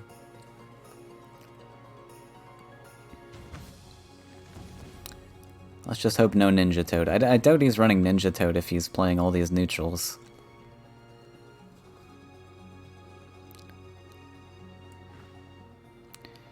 Third Outland Ranger. Alright. Okay, we're still in this. Not dead yet. How about that, huh? Okay, so what next? We can play Grim Guards. Do we draw or +1? We probably want to step this guy. We actually might just... We could do nothing here to save up for Gary, but then it's pretty obvious we have a Gary. And then I think he just plays around it with that campfire.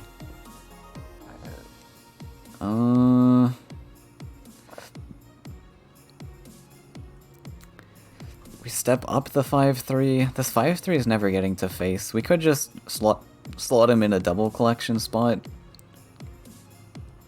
I need to get face hits at some point, though. With this, it's a little spooky. He might have Colossus. I mean, this can't deal with Colossus anyways.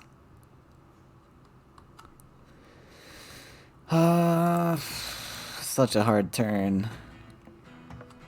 Honestly, I might just +1 and pass and step up.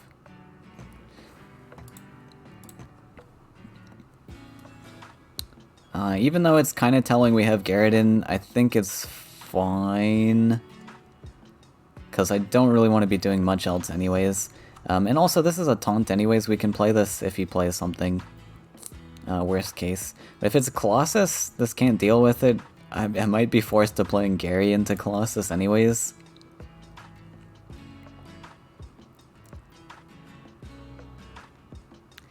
Keep Riggin still for Horsemaster. Yeah. Oh! Okay, he's gonna pop the campfire though. Which is really unfortunate, because that's awkward stats to deal with. Doesn't do it? Oh, Summer, you brave, brave soul. Holy... How do you not pop the campfire here?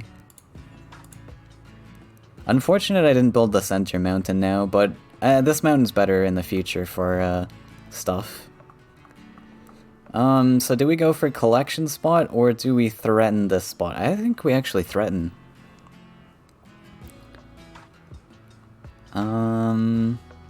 It's unlikely there's taunts. Maybe Queen's Guard exists, but, I mean, that's fine.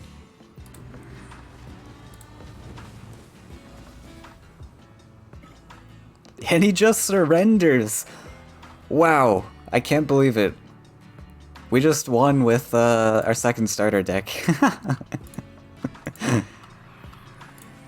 Okay, well, there's another win nabbed with this list, or with the next list. I guess we're gonna move on then.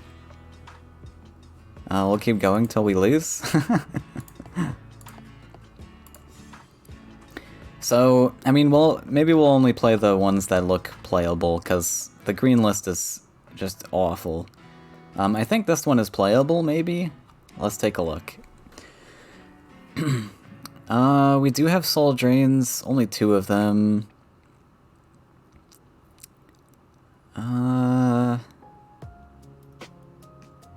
Like, this one looks playable. We got a lot of removal here.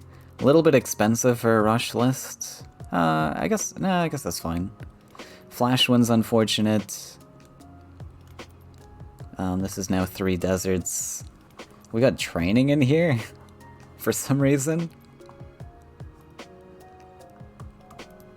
We don't have a lot of creatures.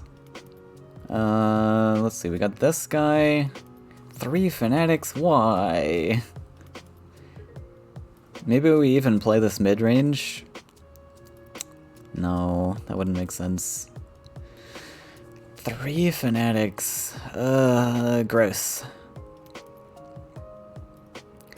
But, okay, we can make it work. It was OP the whole time. Little did we know. Alright. We're making it harder on ourselves as we go along. I think this will be the last starter list I try, though. Because I don't think the other ones are very playable.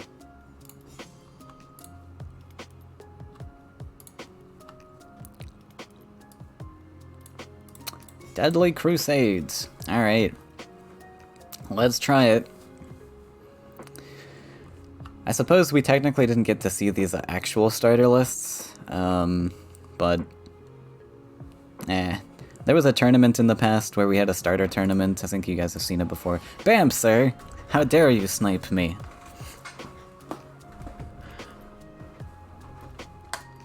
If you're playing Creed, I'm banning you, Bam, sir, jeez.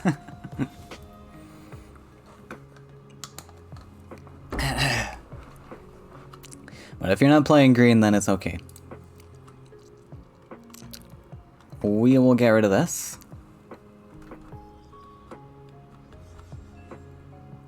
Okay, terrible starting hand. I guess this one's fine. Alright, you're excused. You're not hard countering. We'll forgive you.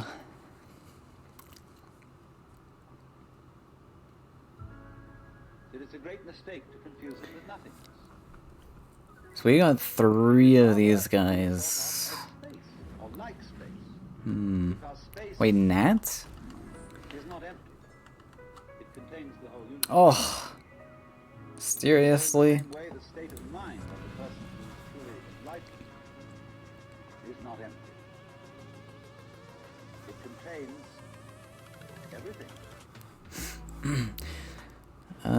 With this in hand, there was even an option maybe to play the Desert Center, I'm not sure.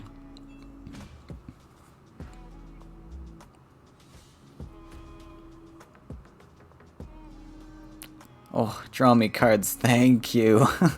I was desperate.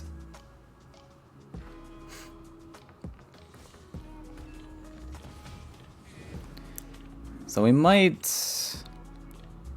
never mind. I was thinking we might hold the monk until we build up 3 deserts, but we got other things that can hit face, so I guess we just can drop the monk here.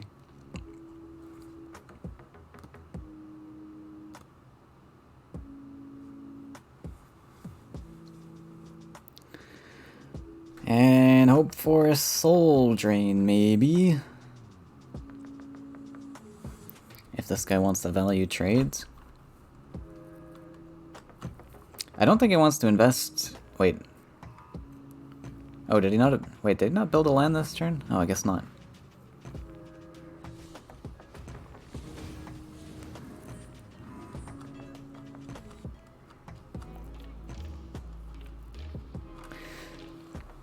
Flash winds.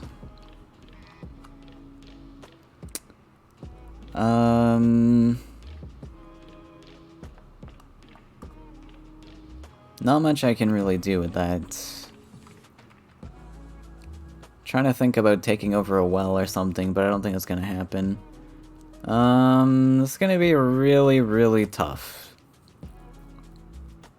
Don't want to build a center land for him either. We might even play, like, super conservative. But he's got Swarm. We're never gonna break through the Swarm and get face hits. The highest state of consciousness in Samadhi is called Nirvikalpa Samadhi, which means literally non-conceptual. How do I win this? I need to get a well spot somewhere along the line. And if I build the center land, I'm not getting a well spot. It's just not happening. I could build this land. I don't know. I don't really have a solution right now. We'll just build a side land. I think the center land just loses us because we can't monopolize on that. We really desperately need this land so that we're close to the wells, and then we get to nab face hits. It's unfortunate he gets to step on our lands, but eh. Doesn't actually fill this land in though, for some reason. Oh, of course. Of course, it's ballooned fish.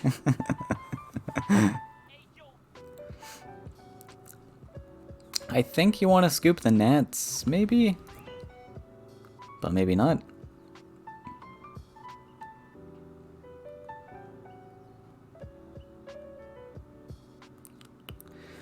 Balloonfish is actually pretty annoying, because he gets to step on the land and I can never answer this, so that's a little annoying. The reason I really want this well collection also is because of the absurd amount of mobility tricks in this list, and I just have zero use for mobility in a rush list. So we might as well make use of them by getting extra collections.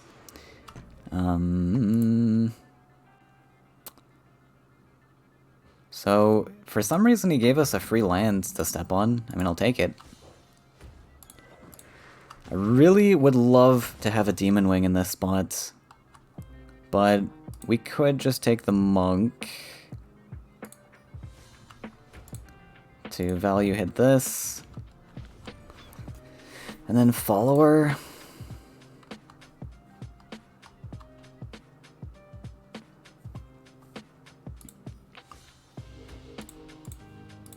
Pray.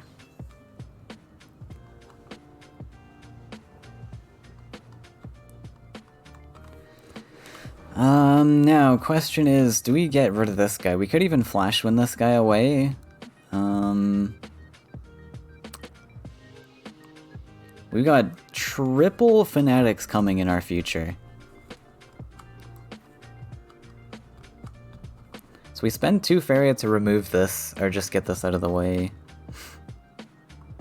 I think it's worth it, honestly. Even though I kind of want these to hit face in the future. No, we got triple Fanatics. He just has Soul Drain, though. Everything is bad. Whatever. We're gonna spend 2 on that. We have to play, like, to our outs. I mean, if he has Soul Drain... Like, there's a lot of just game-losing plays. If he has Avenger...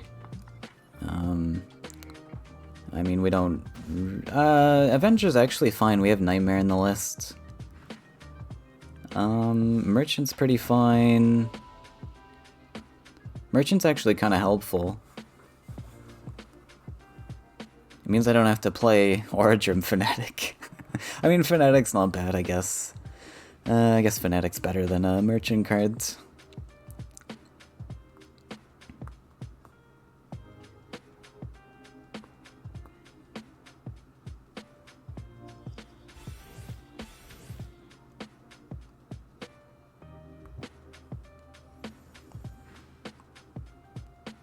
There is Avenger.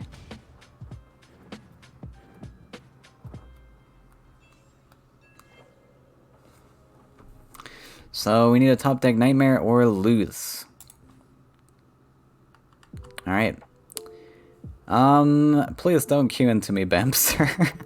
I'm desperate enough for laddering like this. Ugh. That's just really annoying. Alright. Well, I'll let you queue into someone else, Bamster, because I'm not playing you again. Jesus.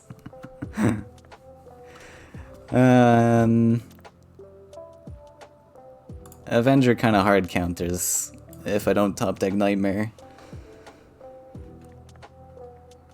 You're not queuing anymore? I'm waiting till you leave.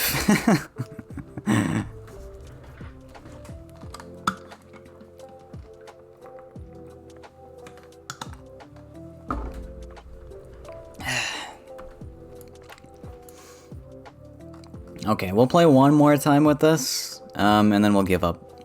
But obviously if we get hard countered by, like, a taunt, there's not much I can do.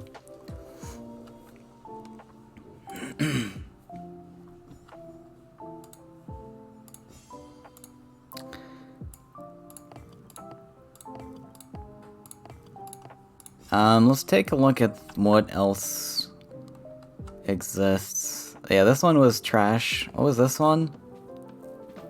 This one's also kind of trash. Maybe it's usable? Triple net is so bad.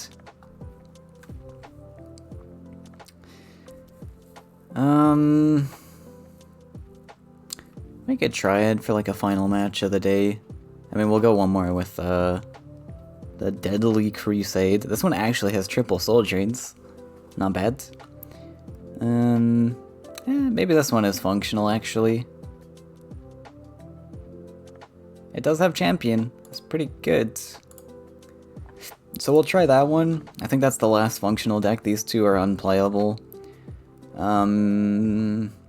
Maybe in their pre-nerfed states, they might be functional, but not anymore, certainly.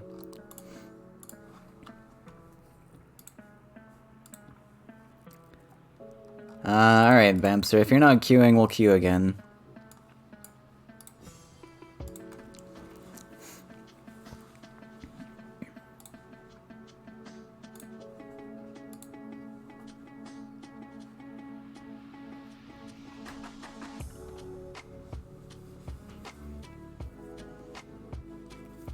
Oh, Bobbin having a tournament as well?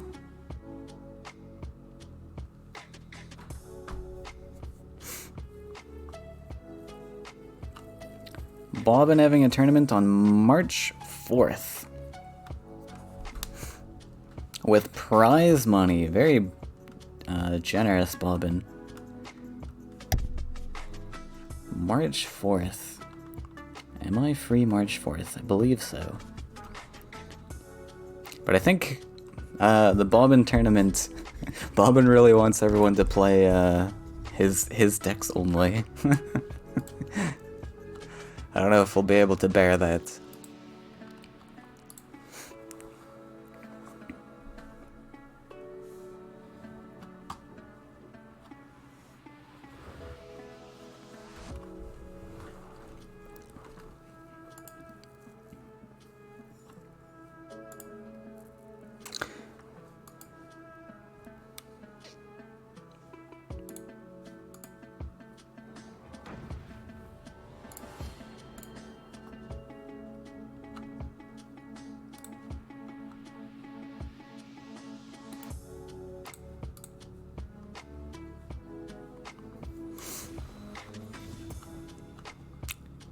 Okay, we'll full scoop. Man, why are there so many mobility checks? This deck is actually just bad. Like, are we meant to go mid-range for some reason? I just don't see it. There's not enough tools to go mid-range. We literally have Demon that can go mid-range, and that's it. That's the only card that can do that.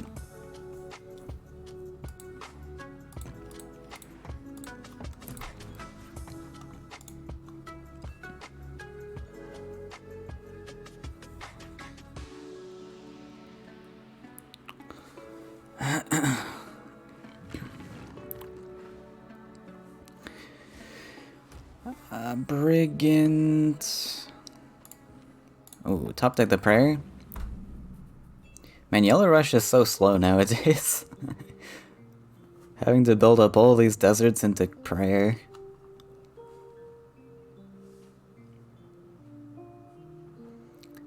Suppose Aerially would help with that.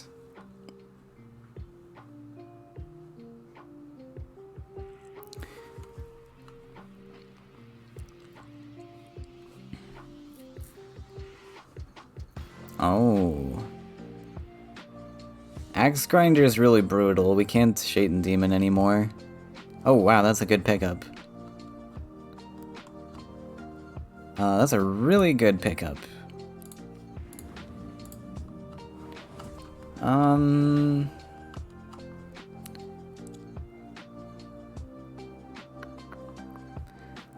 So, do we go with the monk here? He does have to build another land, which is cool for us. Him value trading the monk is a little unfortunate, but I guess it's fine. Then our demon lives.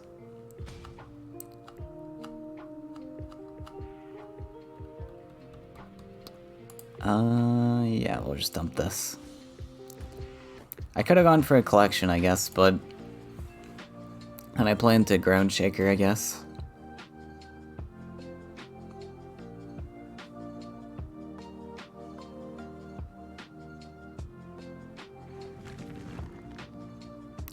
Takes that, so it might just be a Shaker anyways.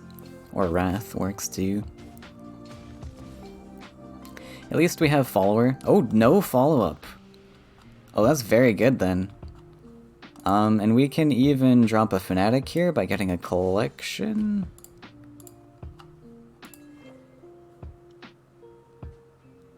We are gonna get to Pray, and then we get to Fanatic a second time, if we want to. Playing into Garridan. Yeah, we won't make the same mistake Summer did and play into Garridan, I think.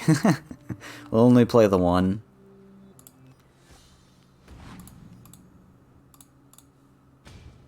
Oh, I need a third desert, right?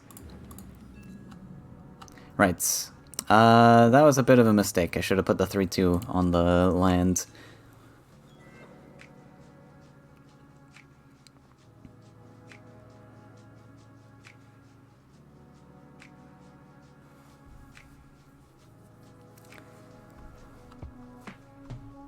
I forgot I was getting a land there. That could be a costly mistake. We'll see.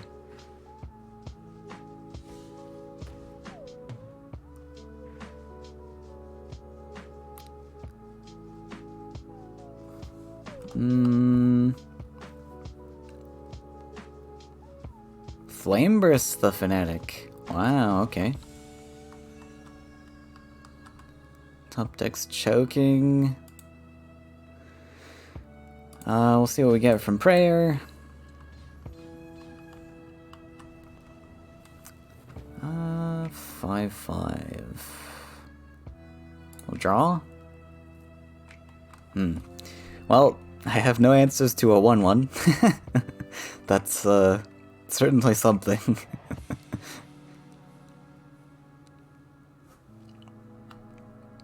Interesting. I've been defeated by a 1-1. Well, how do I manage this? We can not move anywhere. Suppose we could just dump the 5-5. I'm not choking this. Choking this. I don't think that's a very wise use of Faeria. Since I have no other hastes in hand, it's gonna be tough to buff this further, but I would like these to get buffed further, I guess. Is it worth playing this as a tempo?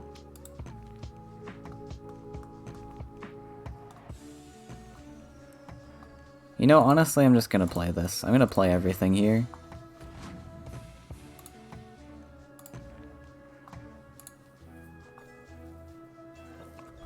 Step on as many mountains as possible.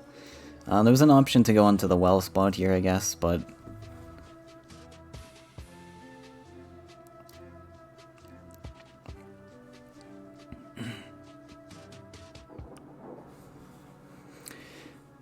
Yeah, with no other hasters in hand, I think it's fine dropping this. Typically in this matchup I would like as big stats as possible because it's red, but if we don't apply tempo pressure, then we might be in trouble. Ogre Dance.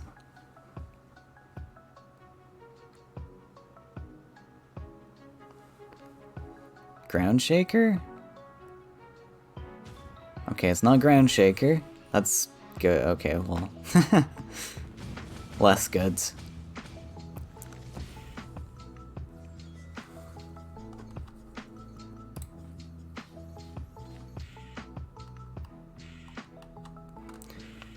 Yeah, we're gonna try to build this one a little bit bigger. We do have that haste in hand.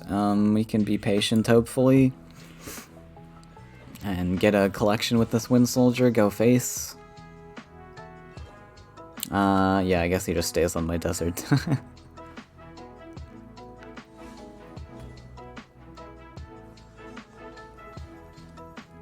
A second one? Why do I keep top decking these?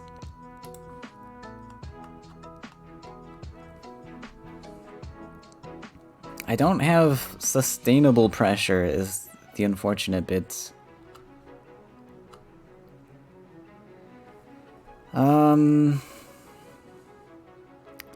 We could optionally...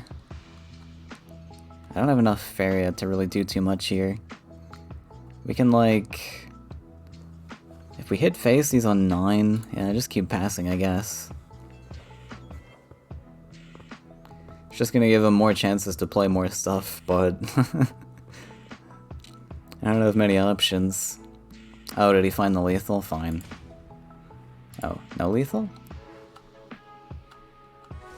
Oh, sorry, I'm on... For some reason I thought I was going down to 9 there. Alright.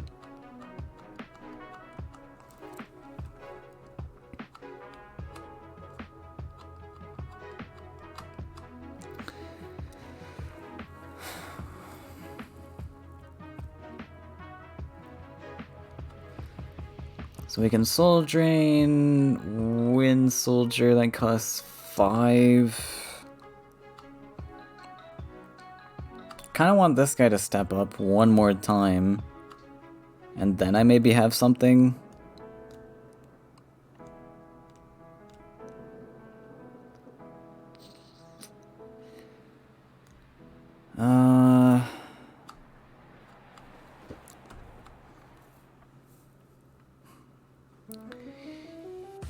Let's +1 here and pass. I really just need a big burst turn to win this. And our opponent is just looking for Hellfire Shaker, maybe?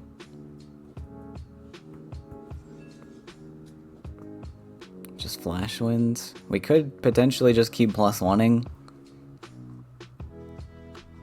I would like to drop one of these. Let's see. Soul Drain, Choking, that costs 6. Then 7, 8, 9. 15 for the Nightmare, and then I want to follow up with this, so... +1 pass.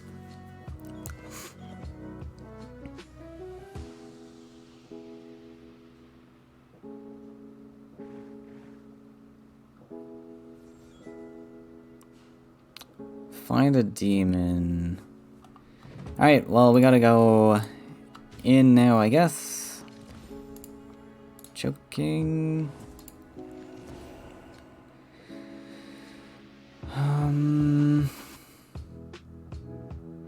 It sucks to use Nightmare here.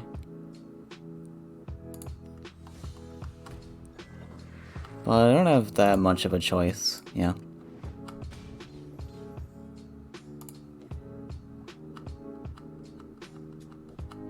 Nightmare plus Crusader, is that the plan?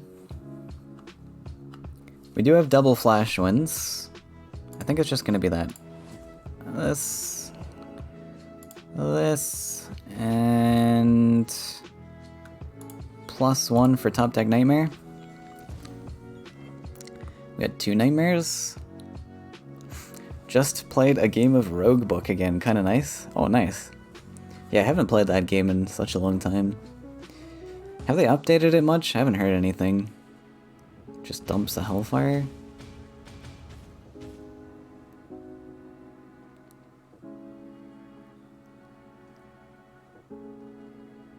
There's only 1 Flame Burst left. Ooh. Okay, the Crow, thanks very much for the Prime sub. I appreciate that a lot. Glad you're enjoying the streams.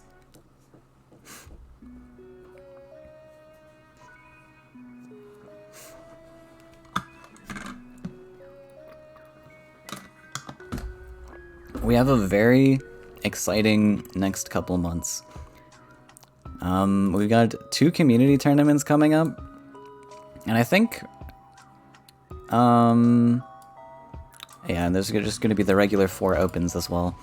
Wow. Okay, he had to dump it to make room for bargain value. Goes for Gary. Yeah, that's going to be game winning, I think. I don't have any more answers to... I don't have answers to Gary in general.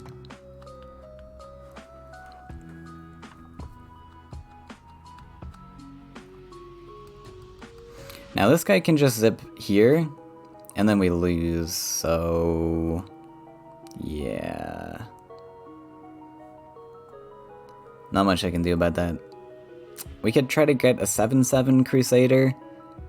That cost me a bit too much. I only have 5.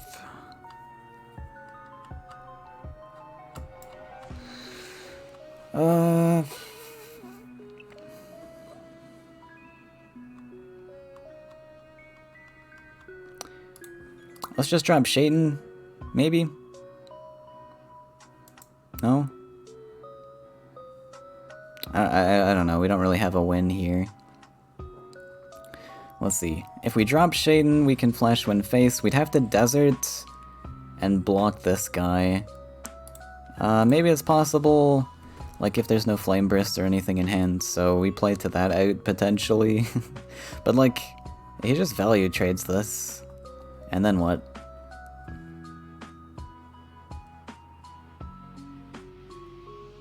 Play Crusader back? This doesn't win me the game though, unfortunately. But this also doesn't, I guess.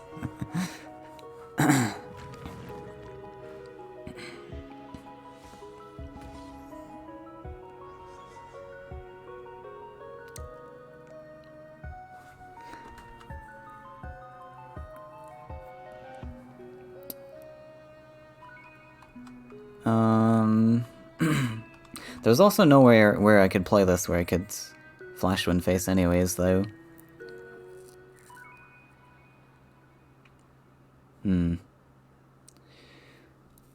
Well, that's unfortunate. I don't think I have any answers. We can block with Crusader, we can Flash Wind this.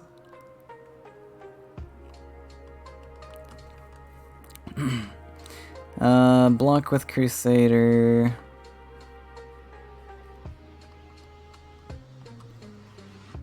Yeah, I don't know. Not much I can really do here.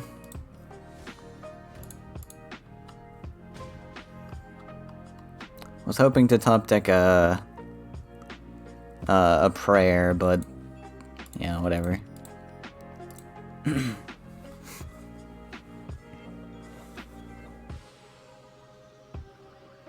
Let Khalim's hand guide you. That's what I need to do. I need to embrace the spirit of Khalim. Hello, Sesh. How's it going?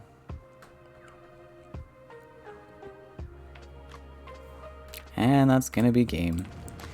Alright, so this list cannot win. Sad. Shall we try one more, though? We have one more potentially playable list.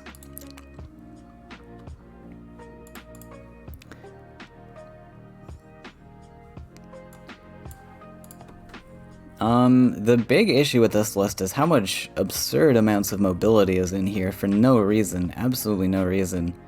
We have triple Fanatics, double Flash Wind, and a Training.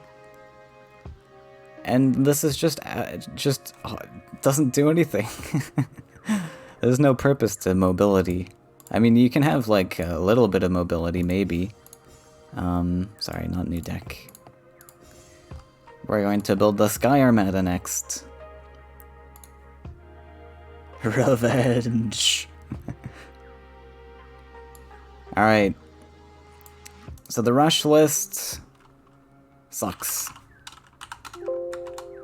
It can gain no redemption. But we'll try to make this one work. Because there might actually be something here solely for the reason that there's champion in this list. It's pretty bad still, but we can make it work.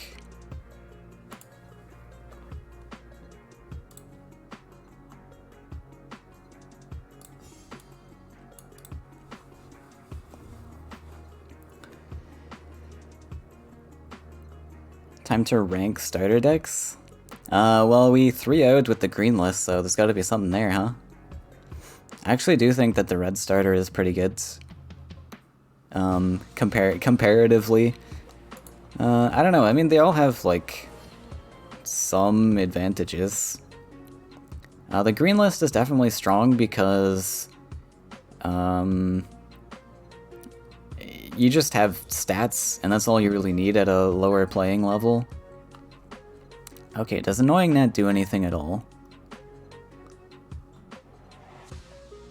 Wait, we literally have no synergy with gnats. What? Okay, we're gonna toss this. We'll keep a playable creature. The only thing this works with, really, is the, oh, the whole deck list isn't there.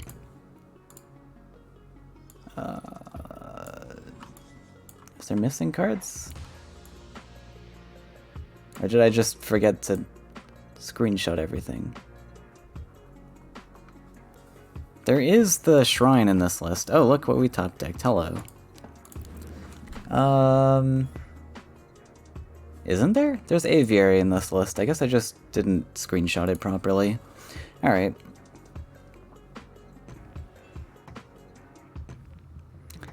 Unless I'm just blind again. Oh, no, there is Aviary. There's 3 Aviary, okay. Right, I think because I noticed in my list there was, like 2 shinies and 1 non-shiny. So I was like... I was trying to look for that, but okay. So what is Sky Captain opposite?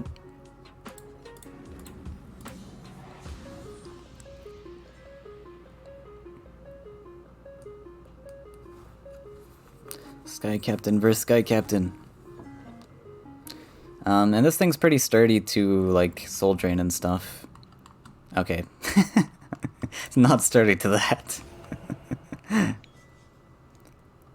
Unfortunate.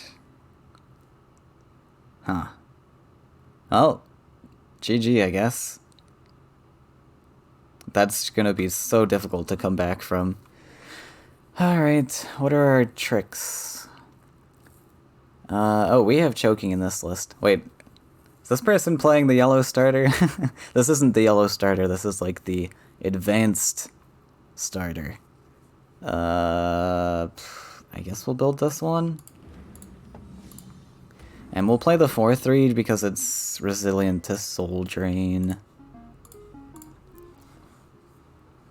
Is the Annoying Gnat attack actually useful sometimes?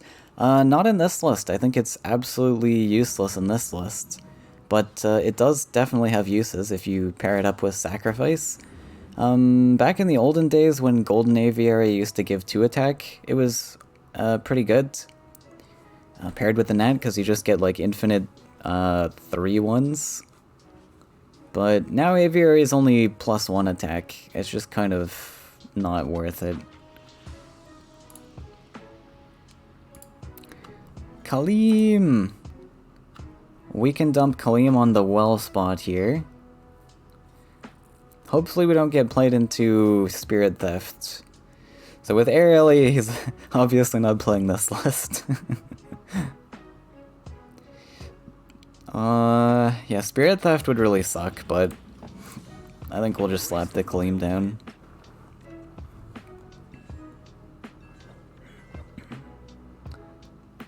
Yeah, I think the whole deck is there.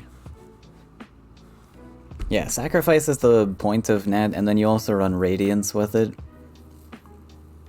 Because Radiance is a pretty good card.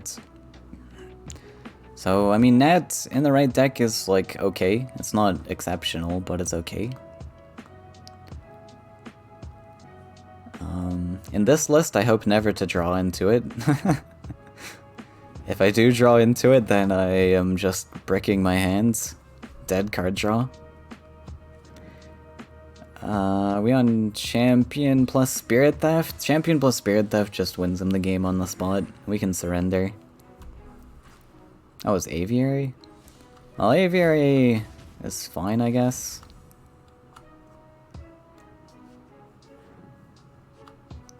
Really unfortunate that's 6. HP though. Wait, Nat could actually be useful here, I'm not gonna lie.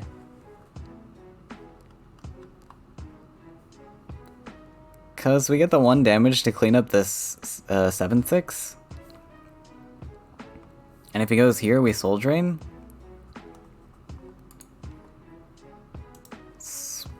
It's actually not terrible.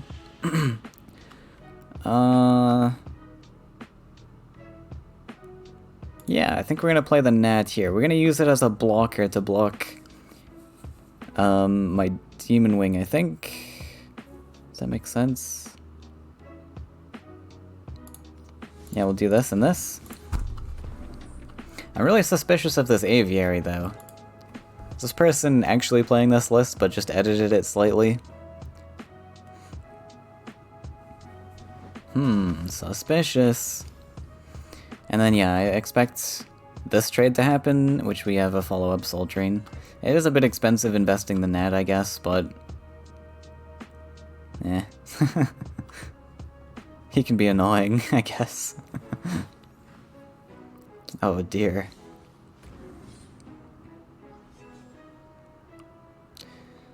Top decked a champion, which we can't play. Alright, we have to invest this. There's nothing else we can do about that. Which means I can't play this. So, oh well.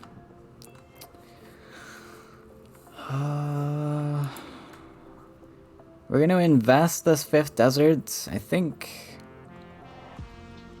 Stay on the well spot. And this leaves our power wheel open to draw our +1 next turn. Because I'm not sure which one I need just yet.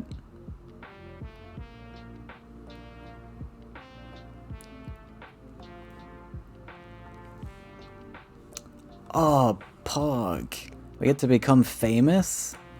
Man, I haven't seen those people in so long. I thought they had given up, to be honest.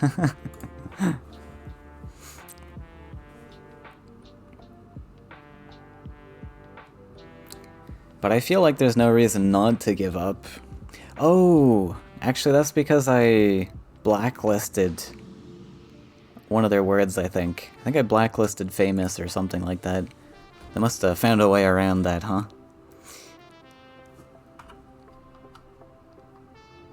Oh god, he's a 6/5.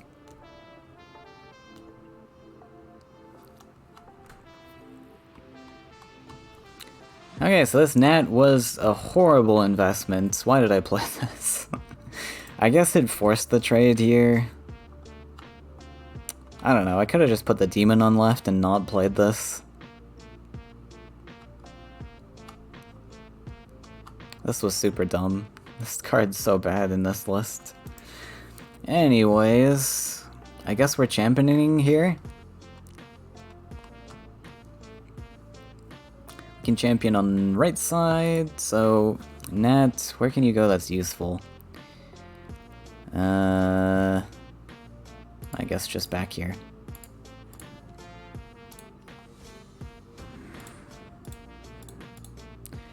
And we will +1 because we're kind of falling behind in well collections.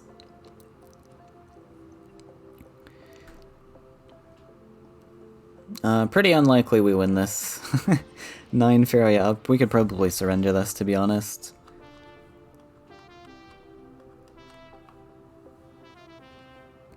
But we'll see how the next turn goes.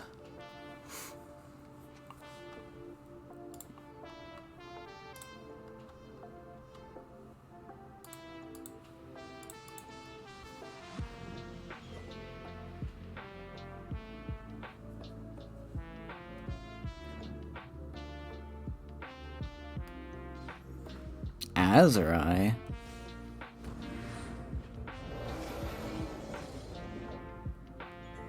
Alright. We do run Nightmare in this list, actually, I guess. Top deck. Alright.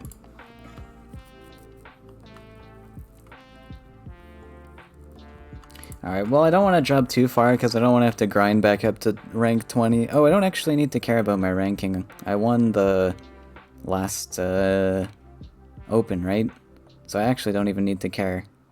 Okay, let's go one more. This will be the last match. And then we can keep the stream consistent into only playing starter decks because, yeah, there's no other playable lists.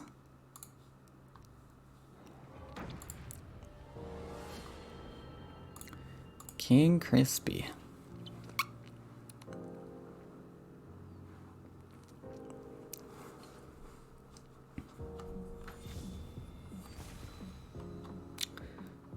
Yeah, Nat just makes this deck so horribly awful.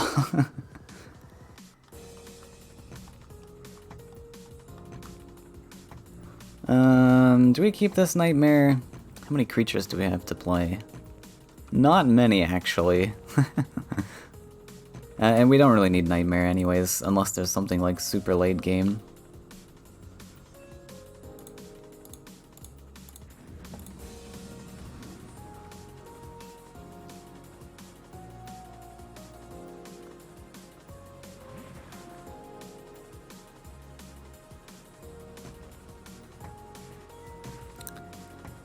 Water Ellie starts. Alright. Found an aviary. This is also very useless, so that's fun.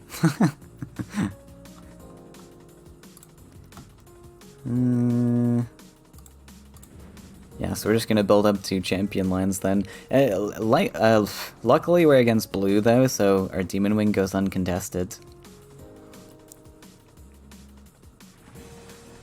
Builds between wells? Oh no.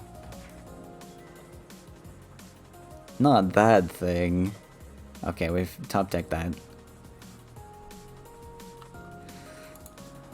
We don't have to play it just yet. Let's see, so what's the strategy? If he finds... Choking Sand would have been an excellent top deck, but I guess we'll take the... We'll accept the Nightmare. We'll let him collect a few times, make him think he's safe. But I guess we're just building up to champion. I almost need to contest the yak spots then, but I don't think I can do that with this hand.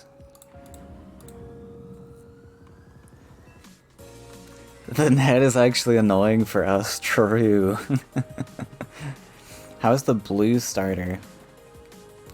Well, okay, so we didn't actually play the true starter lists. We did have a starter best of 5 against Eru, which I 3-0'd with the green list. And then we moved on to the like more advanced starter lists. And the blue list, for that we won our match, so I guess it was pretty good.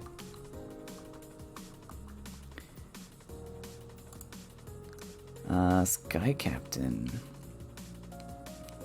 Okay, well Sky Captain's playable. Are we still building up to champion? Or do we now draw since we top decked this?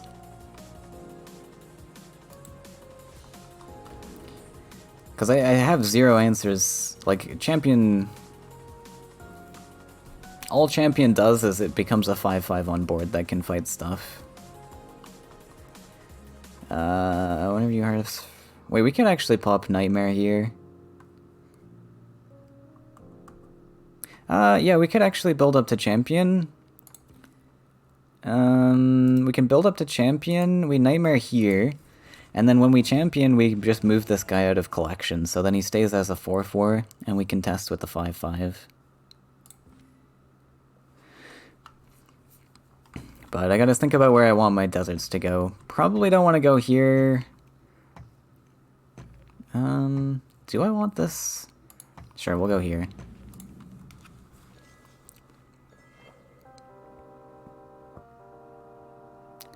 The Explorer's been invested, so we don't have to worry about aggressive like being produced. We can potentially nab this spot for champion if he doesn't play anything super aggressive.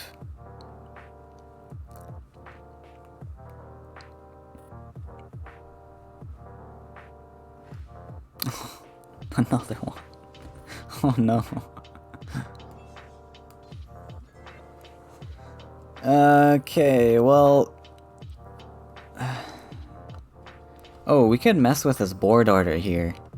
So he collects from this spot first, this way, this way, this way. No, this guy always collects first. So I guess we have to champion this. Which is a little bit unfortunate.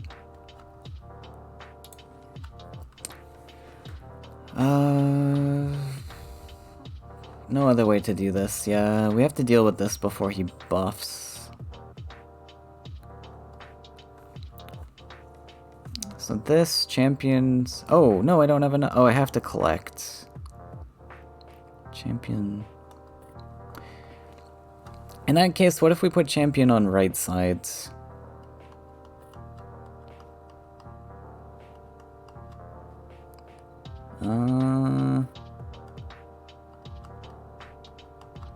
I think I like champion here on this space. So we do need the collection.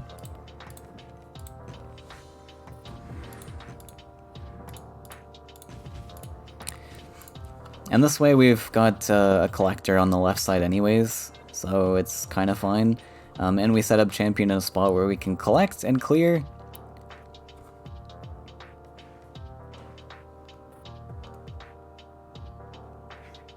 What's this deck? It's one of the deck formulas. I didn't build it, I swear.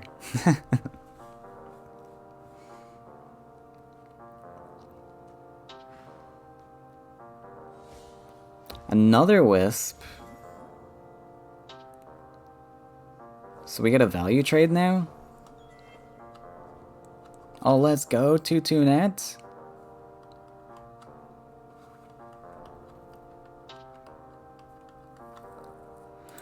So, yeah, I think we go for the value trade here then. That looks pretty juicy. And then this guy's gonna become a 6/6, so we just need to answer that. Though I'd rather like get more collections going. It's an option to actually just ignore this entirely too and just go face. But I think the value trade's pretty cool. We might even play the net here. The net's actually fine now that he's a 2/2 maybe. We'll set up a collector. I mean, this isn't gonna stay at 2/2, but I mean, with the aviary, maybe we can get use out of it. I played this last time though and regretted it, but I don't know. We at least have collectors that are gonna stay on board this time. Another one. Dream Reaver?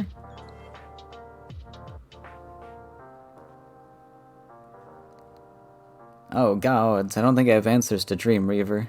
Arena Fish. Let's get crazy. Safe.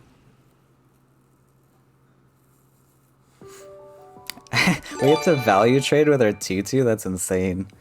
Eru, thanks so much for the gift. Well, very kind. 6 gift subs given. Wow. You are credit to stream. And giving me free content. What a guy.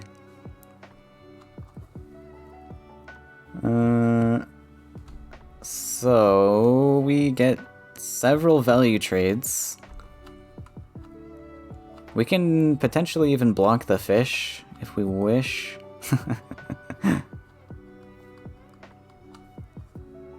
So this one happens. I guess we take out the 6/6. Value trades. Value trade, double neutral. We have to soul drain though. Which means we don't get to Kaleem. I actually think I take it back. I might not kill this. Well, it's a really good opportunity though. While I have it, I can trade off my 5/1. But I also could just trade this off now.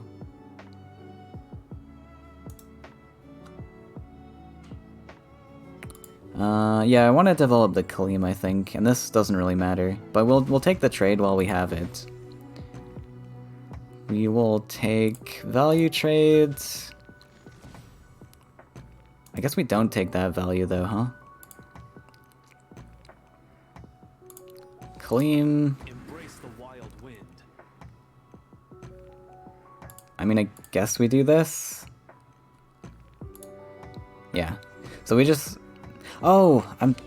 I forgot this guy just already collects. I thought he worked like a Sapphire Yak. Okay, I should have just taken the... I'm stupid.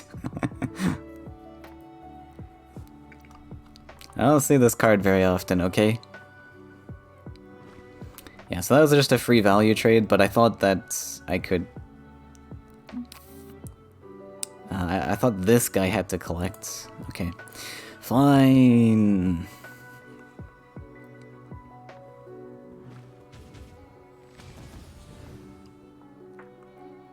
It's all a part of my plan, so I get Soul Drain value.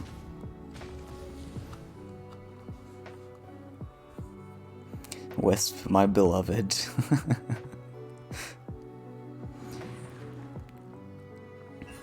Colossus.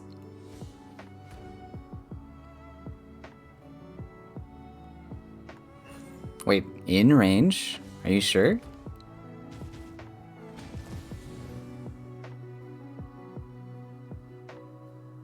Okay, I'll take a free Colossus. Don't mind if I do.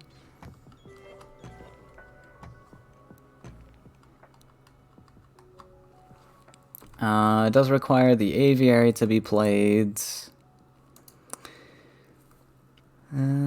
So we could get Champion on board and collect, right? We go up to 6, 7. So I think... Yeah, and since this guy's on 1 HP, we still get to Soul Drain this, even though he collects. So you come here.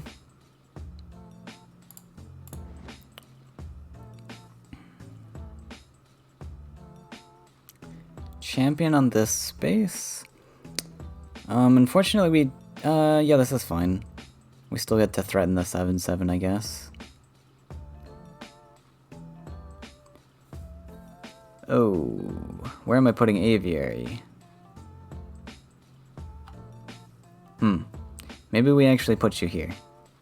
Because I need a spawn for Aviary. I need that Nat to move then. Yeah, this is fine. Nat.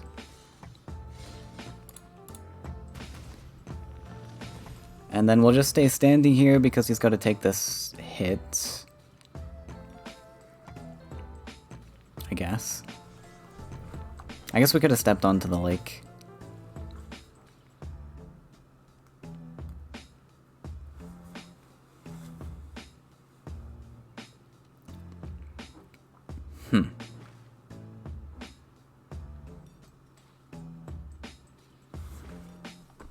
I mean, not taking that trade earlier, I actually got a couple extra collections with this guy captain, so maybe it paid off. Not too bad. Also, we can transition into face in this position, so I actually really like this land spot. Because also, if he finds, like, if he found, like, a sunken tower, then we were fine there. Because he's got the 7 attack stats to trade. Oh, wait, top deck choking. Oh, we're on 2-turn lethal? Not with Soul Drain, though. We can collect with this. This gets to be a collector. So we're gonna take this hit, we set up 2-turn lethal. We Soul Drain +1, play this thing, and then we get to play all. Not bad. Not bad at all. Alright, we'll take that. Give me a free collection, +1, Soul Drain this, choking this. Pretty cool turn. And we even stop ourselves from being 2-turn lethaled.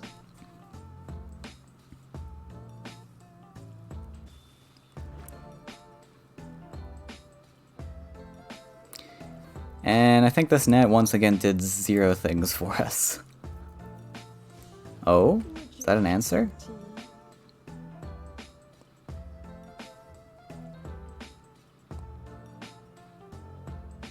It's gonna be really tough to find an answer, though.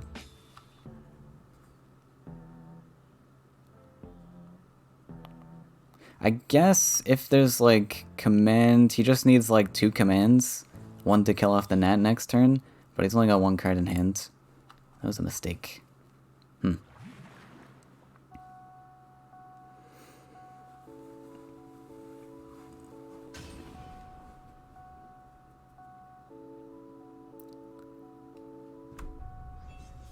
Okay. I guess I'll take the win. Alright, so we played 4 lists, and we got 3 wins out of all 4 of those, out of 4 of those lists we got 3 wins. Not too shabby! Starter list actually not terrible. Not too bad, at least. They're manageable. The only ones that are terrible, I would say, are the green one, the Nature's Wrath, the Ultimate Bargain, and then I actually think Deadly Crusade's pretty bad. I thought this one would be salvageable, but this one's actually just garbage. It's just so clunky with all the mobility tricks, and there's just not enough face pressure. But yeah, the blue one, the red one, and the yellow one, these advanced ones, I think these ones are playable. And largely because Champion exists in this, you do get bricked super hard with Nat and Aviary, but I guess Aviary can sometimes do stuff for you. Yeah, and then all of these starters are actually very playable, if you're just starting the game. Not even starter decks can stop me, no. Alright, well we will end it there. That was a good stream showcasing all of the starter decks, and that they are playable even on the top rankings of God rank. So how about that? Maybe that says something about the decks, or maybe that says something about ladder, who knows. But I'll see you guys next time. There's probably a tournament next week. We got like 1 million of them coming up, so stay tuned for that. And yeah, see you guys in the next one.